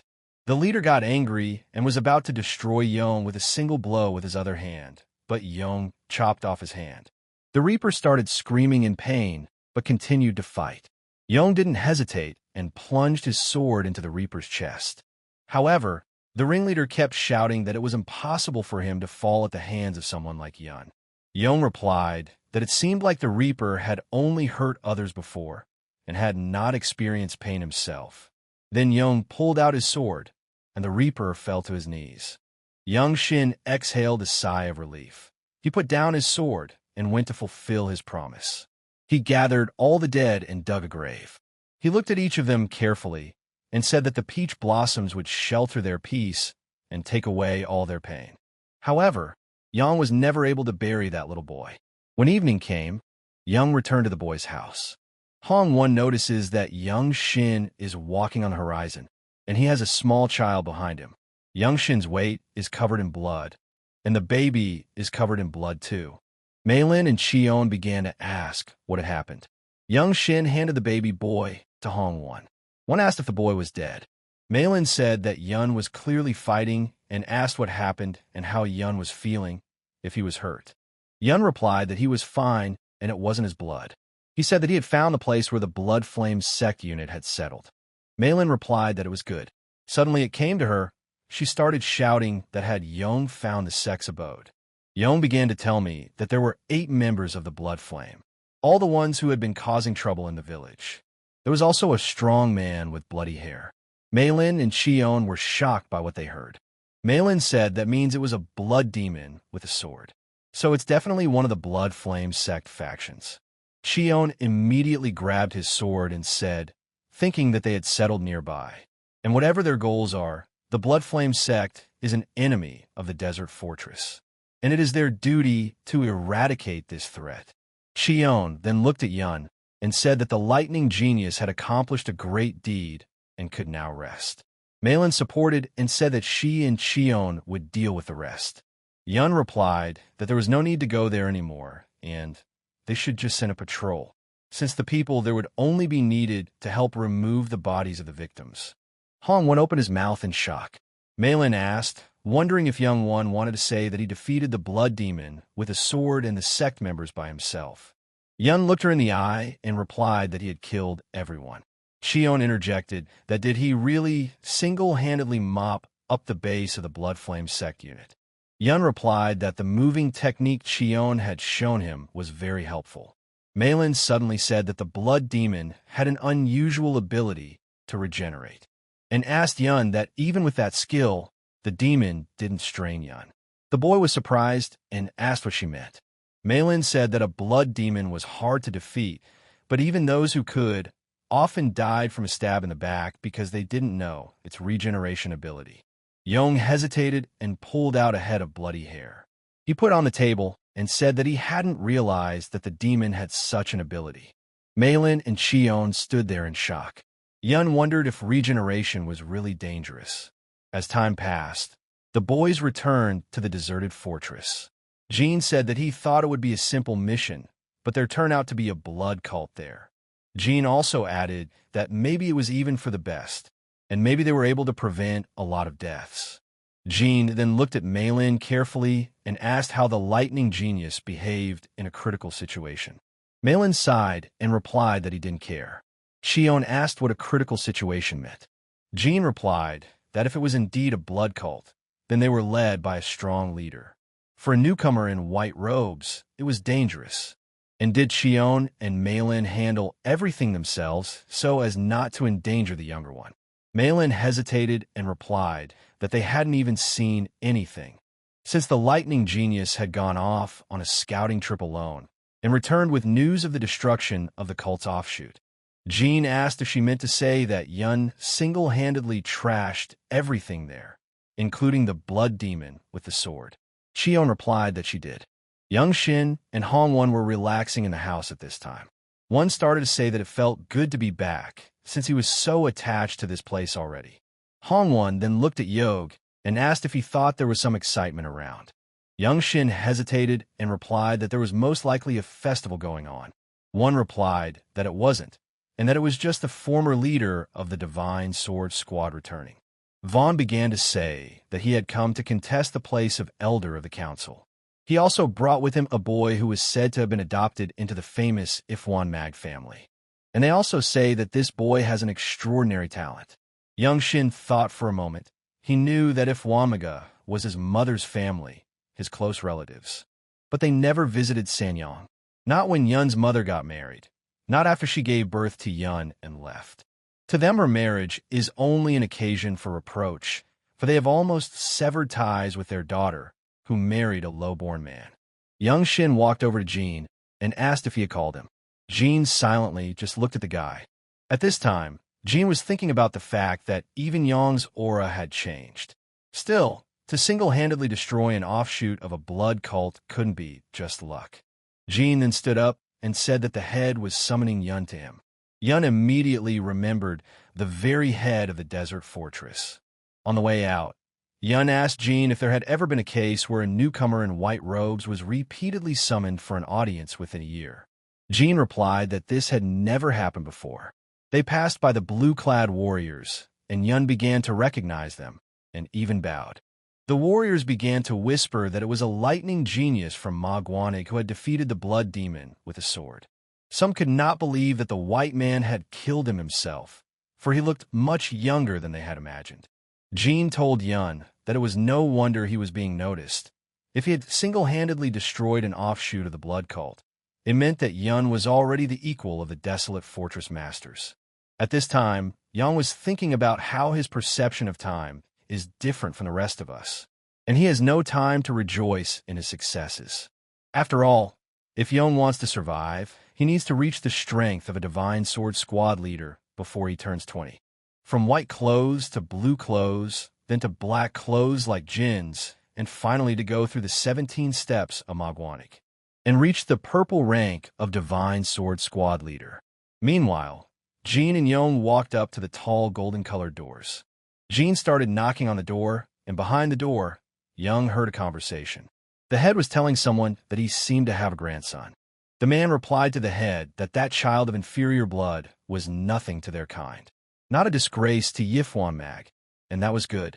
And this is the true heir, although he is from a side branch. His talent is exceptional. And suddenly the door opened. Jean and Yun went inside. They saw the head in front of them and bowed before her in greeting. Young Shin looked at the man carefully and realized that this man was the former leader of the Divine Sword Squad. A purple-ranked master, surpassing even Jin. The leader asked Young that if he was really the famed lightning genius from Magwanik. The leader introduced himself and said that he was Ma Jok, the one who had once led the Divine Sword Squad. He then said that his grandson would like to compete against a gifted peer, which is why he approached the chapter. Jok said it was nice to meet him, and Young realized that he wouldn't even recognize him. The head watched all of this in silence. Jok went on to say that he had heard a fresh rumor about Young Shin. Young Shin just stared at him silently with sadness in his eyes. Jok went on to say that having met Yun in person, he can tell that people are even understating things. He can see that Yun is strong, an incredible level for his age. Young bowed back and introduced himself. He said his name was Jong Young Shin from Magwanik. Young couldn't believe his ears. Jok asked, what does that mean? If Young Jong's last name is Young Jong, then is he really the grandson he disowned? Yun replied that this was the first time they were meeting him. At this time, Jin's forehead was sweating, and he asked if Yun was his sister's son. Young Shin couldn't understand what was even going on. He realized that Jin and his mother were brother and sister. Yun asked Jin that he was his uncle. Young then apologized and said that he wasn't familiar with his family's maternal lineage. He said that even in the fallen Main clan, he was considered an outcast. Jin and Jinjok were surprised when they heard that. Young asked if Yun meant to say that the Jong family had been destroyed. Yun realized from their reactions that they weren't even aware that the Jong family had been killed. Jok began to ask how this had happened. Then he went to the head and asked her permission to speak to the child alone. Yun intervened. He apologized to Juk and asked if he wasn't a stranger to him. Yun added that as a desert fortress warrior, he respects his maternal grandfather's accomplishments, but any personal conversations are burdensome to him. Jok was surprised. The head told Yun that his spirit was impressive. Yun bowed and said he was pleased to hear that. Suddenly, Jik's grandson started yelling that this was unacceptable and he couldn't accept it. How could someone like Yun be a direct descendant of his grandfather? And what's with the disrespect for the previous leader of the Divine Sword Squad? Young was silent and thought about how he behaved in front of the leader of the desolate fortress. Young looked at the guy and said that he didn't need their approval since he wasn't a member of the Ifwanmiga clan, and he reports directly to the Ma Guanik faction. The grandson was even more enraged by this insolence, and he began to ask Juk for permission to fight Young. The grandson shouted that he would prove that Young was not worthy to be related to them by blood. Young replied that it was nonsense. Young Shin said that he didn't mind fighting if they wanted to test their skills. However, he doesn't have to prove his worth to them or their kind. The grandson could no longer hold back in anger. Young noticed that he was wearing combat gloves, and it looked like he was trained in Ipawan Mag's typical close combat techniques. Suddenly, the head said that enough of these arguments. Friendship is forged in battle, and this boy is a promising talent. The chapter decided that the best way to resolve their conflict would be a battle, and they could place bets if they wished. The head also said that she realizes that there is little benefit to the lightning genius, and so, as a sign of respect for her old friend, she will honor one request of his regardless of the outcome. Then Yun asked, "What about that very request? The fruit of the heavenly tree?" The head replied that it was impossible, at least for now.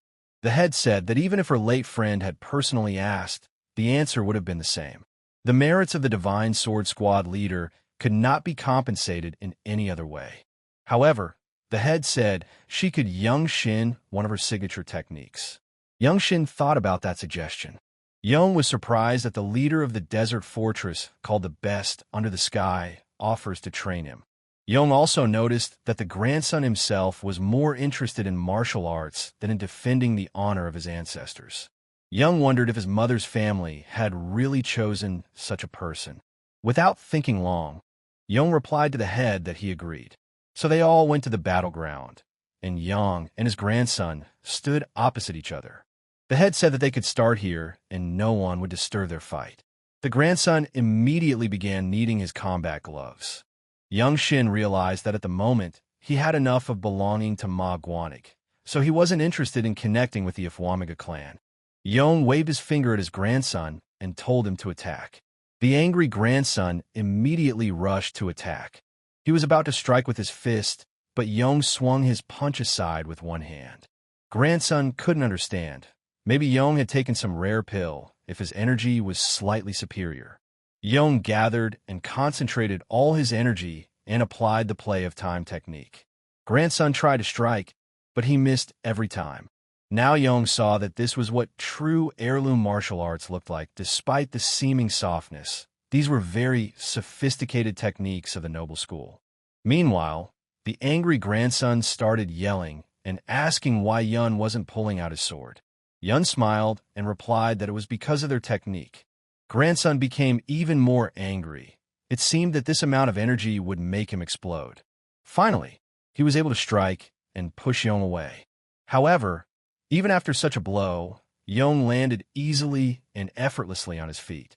During the fight, Young never drew his sword and sometimes kept his hands behind his back. Jock and Jean watched this fight in amazement. The head only stood silently and smiled sweetly.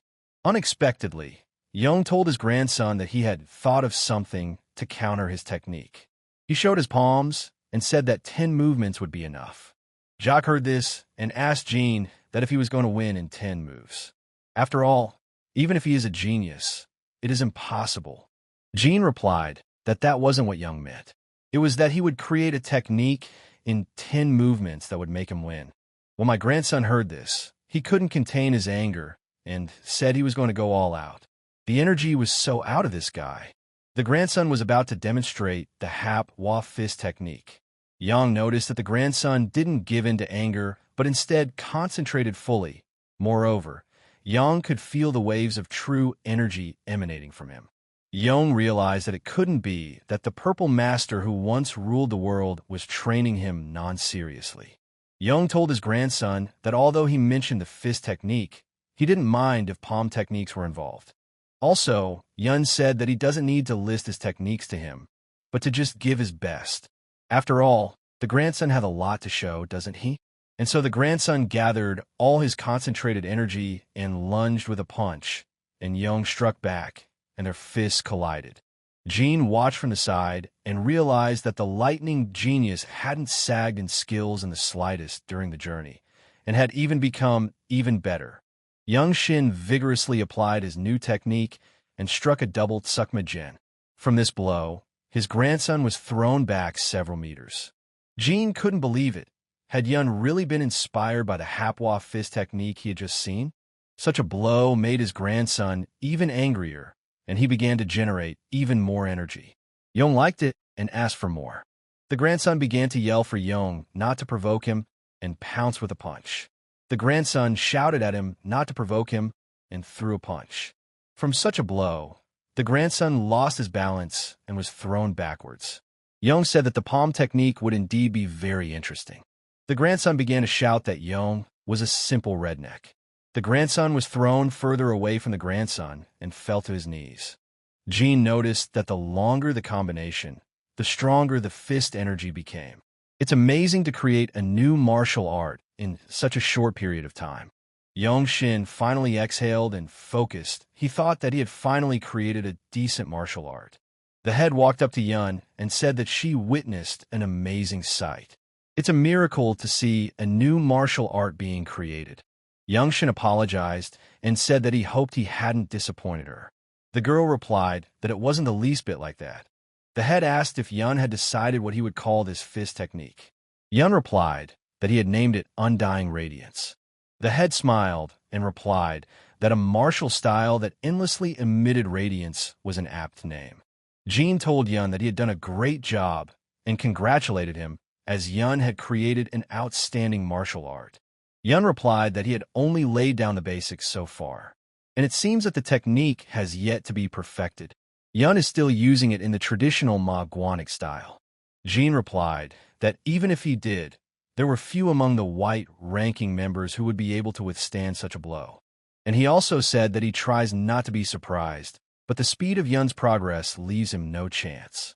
Yun replied that he needs to get even faster. Suddenly, Jeek approached Yun and asked him how he could earn his forgiveness.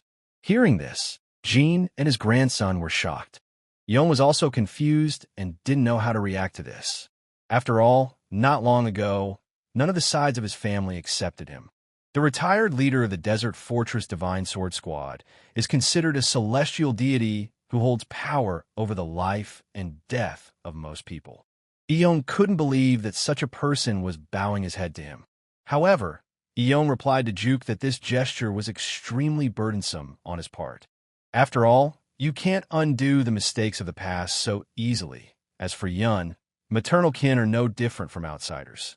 Yang looked into Jock's eyes and said that his family was Magwanig now. Jock replied that the ties can always be rebuilt. Yun replied that he was afraid he was too busy with his training. Jock was puzzled and didn't know how to respond. Yun tells Joku that he defeated his grandson in a duel that he himself initiated, so he asks that his warrior aspirations be respected. The head said that since the lightning genius won, it was a reasonable request. She also reminded that she had promised to teach Yun one technique of hers. Therefore, Yun could approach at a convenient time, and besides, the head allowed him to demand one more thing from the desolate fortress. Young Shin bowed and said that he would relay the convenient time through teacher Jean as soon as it came. Yun was walking back home, but suddenly Jean stopped him. Young turned around, and Jean said there was a task that could help him reach his goal. Yun was interested in the offer. Jean told him that Jacidin was a rare pill of the Wasen sect that was considered a treasure of the martial arts world. The Wasen sect lost it, and since then, many other sects and martial artists have been searching for this treasure, and there is quite a commotion among the warriors about it. Jean said that their mission was to accompany the Wasen sect in search of the Jacidin pill. In words, it's just a cooperative quest, but in reality, it's a necessity so that lives aren't thrown away in vain. Young Shin realized that since there are many skirmishes as the mission progresses, he would have the opportunity to test his sword in real combat. Jean told Young that this mission would surely be beneficial to him, and he would be able to fight freely with the many masters. And so after a while, Young Shin, along with the other guys and Jean, arrived in Xi'an for the mission. Young Shin recalled Jin's words that given his innate talent, he believed that Young would achieve more success than by continuing his normal training. On the way, Hong Won said that it was a shame that the Desert Fortress couldn't openly support the Wasen sect, so they couldn't wear their usual battle robes. Jean gave him a menacing look and said that they were already here. The boys walked up to the house and were greeted by the warriors and a man who said they had been waiting for them for a long time. Young Shin paid attention to the clothing of the people from the Wasen sect and noticed Chanju Jinan, leader of the Plum Blossom Sword Masters, an unrivaled grandmaster. Young knew that even the black-clothed Ma Jin didn't reach his level, but the impression they gave was about the same. Jinan recognized the sword Ilian and the blue-eyed demon. He said that meant there was no point in exchanging pleasantries, since the previous skirmish had settled the matter without words. Jinan then turned and added that although the Desert Fortress attitude left much to be desired, even a very green apprentice was taken on the mission. Young was surprised that they mistook him for a disciple of the Desolate Fortress, even though he wasn't wearing formal white clothes. Jean wanted to explain himself in front of Jinan, but the latter didn't give him the chance and said that he believed that even a Desolate Fortress disciple wasn't that simple. Jinan asked how about their students exchanging blows.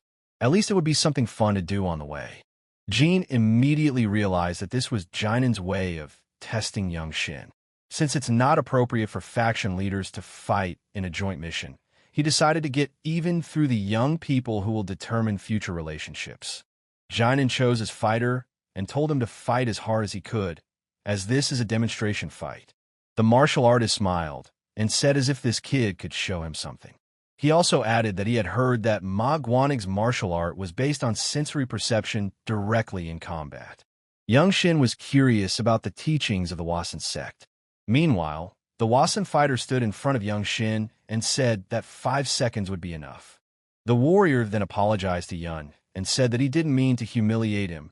It was just the way it was in the morning training, and he didn't notice he said the same thing. The warrior then introduced himself and said that his name was Hyun from the Wasen sect. At that moment, Hong Won opened his mouth. Hong Won knew that Hyen was the hidden dragon of Wasen, said to be an outstanding disciple of the Wasen sect leader. Malin said that he was dubbed the hope of the next generation of the sect, and it was rumored that he had already begun to master the divine art of purple mist. Hongwon thought it wasn't fair to put such a master against their young Shin who wore white clothes. Meanwhile, young Shin introduced himself in return and began to knead his brushes before this exhibition fight. The fight began, and the Wasan warrior made the first attack. Young Shin was surprised to see such a variation in the palm technique of falling petals. In response, young Shin used the technique of undying radiance, the first technique spiral. However, the opponent was not so simple. Young Shin wondered what kind of strength he had. Young Shin used the second Shin technique. His opponent tried the falling petal technique in response. Young Shin realized that this was enough for him to be inspired to take the third reception of the unblinking radiance. So Young asked his opponent to make it last longer, as he needs at least 10 punches. Eventually, Young concentrated all his energy and delivered a third decisive blow that sent his opponent to the ground. Young Shin exhaled and thought that this attack was pulling a third technique, and he would call her Undying Radiance, third technique Palm Bud. The Wasan warriors stood in shock. No one could understand how this guy was able to create such a thing in 3 attacks. Jinan ordered his men to pick up the boy and help him. Then he told Jin that a dragon seemed to have been raised in the desert fortress, and their grip over the martial arts world is getting even tighter. Jin smiled back and asked not to exaggerate, since the desert fortress wouldn't touch the innocents anyway. Jinan rolled his eyes and said, "That's an invariable excuse." Jinan then turned to Yong and said that he had demonstrated an outstanding martial art, and it was something akin to the falling petal technique, but Jinan doesn't think anyone could have taught him Wasan techniques. Jinan then looked at his warriors and said that he hoped this would motivate even the laziest of them. And he added that if the day came when circumstances forced Yun to leave the desert fortress, Wasan would receive him as an honored guest. Jin intervened and said that Jinan was already crossing the line. Jinan responded by admitting that his greed had clouded his judgment and that it was unworthy behavior. At this moment, Yong Shin reflected that lightning genius was a heavy burden. Malin also noticed that it didn't please Yong Shin much. Yong used almost all the energy he had on the last move. The unblinking glow used up the maximum amount of power for each movement, but the amount of internal energy consumed is too much. Yong concluded that it was better to rely on the sword for the time being. After all this, the boys went to the inn. There, Cheon told Young that he should open his Jundang Meridian as soon as possible. And if Young lacked internal energy, it was worth at least increasing his stamina. Young was very surprised. Malin noticed that Young didn't understand what she was talking about. The girl said that even the Shandam Meridian, which is responsible for the spiritual energy in the head, doesn't give such an advantage. Malin said that this meridian would strengthen his internal energy. This means that his efficiency will also increase. Malin asked if Young had heard the legends about masters who fight tirelessly for 7 days and 7 nights. Young replied that he had. Malin then revealed that they had all trained the Zhongdan Meridian. The flow of their internal energy had become steady, allowing them to repeatedly use powerful techniques. Even after the most powerful release, the flow of energy is not interrupted. Yun asked Cheon if that was the reason he was able to stand up to Nam Gongchilgam. Cheon nodded his head. Then Young Shin asked how to open this meridian. Malin replied that if you trained the Shadan meridian for a long time, it would open on its own. You just need to concentrate the circulation of energy in the upper body. Young asked Malin, calling her big sister, if there was a faster way. Malin was genuinely surprised that Young Shin called her that. She smiled and even got a little embarrassed. Jean gathered all the boys around the table and said that they had found the culprit, and his name was Tugue. He is a notorious thief in the northern regions of the Yangtze. Jean said that this was the same person who stole the secret martial arts scroll. Hongwon was surprised and asked Malin if the scroll had really been stolen from them. Malin gritted her teeth and replied that it was just the way it was. Jean said that from now on, They should eradicate all sex signs in Shangxi that are related to Tugue. Hong Wen asked, "What about the Huashan sect?" Jean replied that while they would make a fuss, the Huashan would try to get information within the sects. Yang Xin asked if the signs of the martial sects should be destroyed. Qion replied that it seems like Yun doesn't know martial sects well. Chong said that these people organize fundraisers ostensibly for protection, without even thinking of getting the approval of the imperial family. And from the point of view of the empire, the difference between righteous sects and robber sects is simple. Peasants sacrifice voluntarily to the former, while the latter rob by threatening with weapons.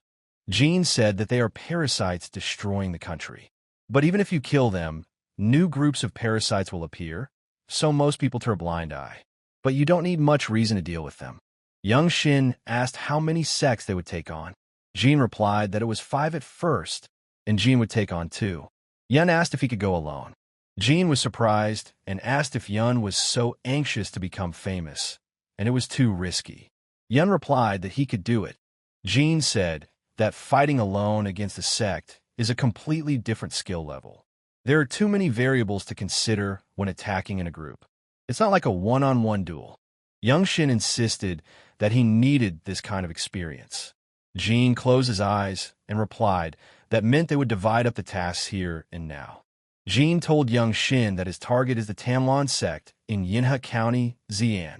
Jean also said that as far as he knows, they are real scum who don't even bother kidnapping women. Jean said that the main task was to completely destroy the sect. Yang Xin accepted the task and promised to do it. Yang Xin set off. The courtier caught up with him and asked if Yang Xin had really decided he was going alone. The courtier asked that maybe Yun will reconsider this decision since the Tanlan sect are not easy people. Yun walked forward, and the courtier caught up with him with the words that people from this sect were trained in martial arts, and even one of them could paralyze traffic on the streets of Yinhe. Yang Xin stopped for a second and asked to tell more about the Tanlan sect. The courtier began to tell him that they had settled in Yinhe 3 years ago, taking over the streets. They kidnap women by the dozens, turning them into slaves. Their crimes have long been publicized, but it seems they have bribed a local official. Yang Xin asked what about his fighting style. The courtier replied that he had heard that they used different types of weapons. He said he had seen them fight from afar a couple times, and they wielded swords, spears, and oddly curved blades. They're also so fast, it's hard to follow them with your eyes. They can decapitate 2 people at once with a single sword stroke. Yang asked how many prisoners they had and what the administration was doing. The man replied that the magistrate was in cahoots with the Tanlan sect, so there was no one to help. Yang Xin set out on his journey and arrived in Yinhe County. And as soon as he got to the square, he saw the most gruesome picture of the prisoners. The women and children sobbed, and these animals continued to bully. Yang stepped forward and shouted to them that they had definitely earned their reputation. He then asked if they were acting with the permission of the magistrate, and whether these connected people are really criminals. One of those animals laughed and threw a knife at Yang. Yang dodged the blow and threw that knife back using the Ma Guangle swift blade technique. The knife went straight to his head. The bandits sitting nearby were puzzled. They didn't understand who he was and what he wanted. Suddenly, one of them told Yang that he was obviously not an easy guy, and said that his dagger stance was strange, and asked if Yun had definitely practiced correctly. The other bandit added that this guy was also fast like that. He asked whose martial art he had just demonstrated to them. Yang Xin pulled out his sword and said that it was just a mixture of random techniques. The bandits started laughing and said that he would present this good sword to the head of the sect. But before the bandit could speak, Yang had already cut off his head.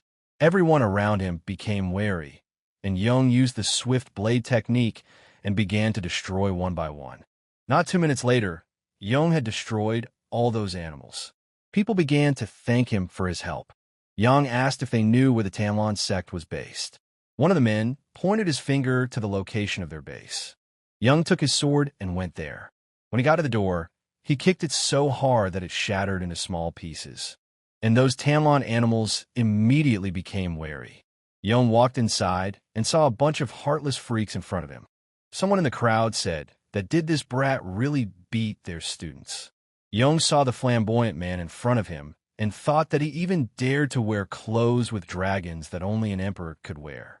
The man ordered his men not to interfere, as it had been a long time since he had tasted a sword battle.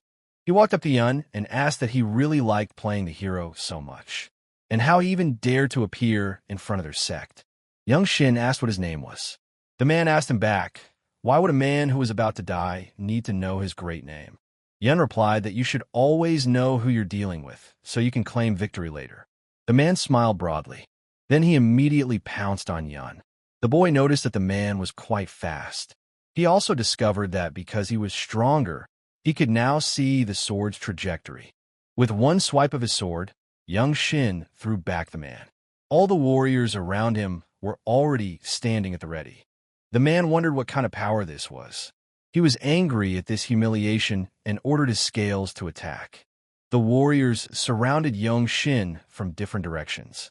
However, young Shin was not intimidated by their numbers and began to destroy them one by one. Thanks to his new skills, Young saw them all, saw ahead of their actions and trajectory. He was literally 2 steps ahead. Every attack, every evasion young Shin saw in front of him, he overcame it with ease. These months were just dust to him. Finally, Young got close to the man again. The man was no longer so confident, and in a trembling voice he asked, "What is this?" Young realized that in a battle with a group, he just needed to assert his superiority. He imagined that the hand clutching the sword was a fist and used the split technique. Young Shin rose high above the man and chopped him lengthwise with a stroke of his sword. He then shouted that he would destroy the Tanlon sect's signboard today. More warriors ran up. They started shouting to report immediately and call for the Bloody Master. Young Shin was surprised. He asked that did they really mean a blood demon with a sword? And is the Blood Flame sect really behind their deeds? The warriors answered nothing. Young Shin took one of them by the throat and ordered him to speak. In desperation, the warrior began to say that it was so, and now the demon was sleeping in the annex. Young Shin was surprised, since if it really was a blood demon with a sword, he couldn't help but feel a fight of this magnitude. Suddenly, Young felt a sword flying at his back. Young turned around and swung it away, preparing for battle. Young saw a man with red hair walk over to the sword and pull it out. The red-haired man said he didn't expect to see such a skillful kid. He also said that he didn't expect that young Shin would be able to repel such a blow. Young Shin looked at him carefully and realized that there was a blood demon with a sword in front of him.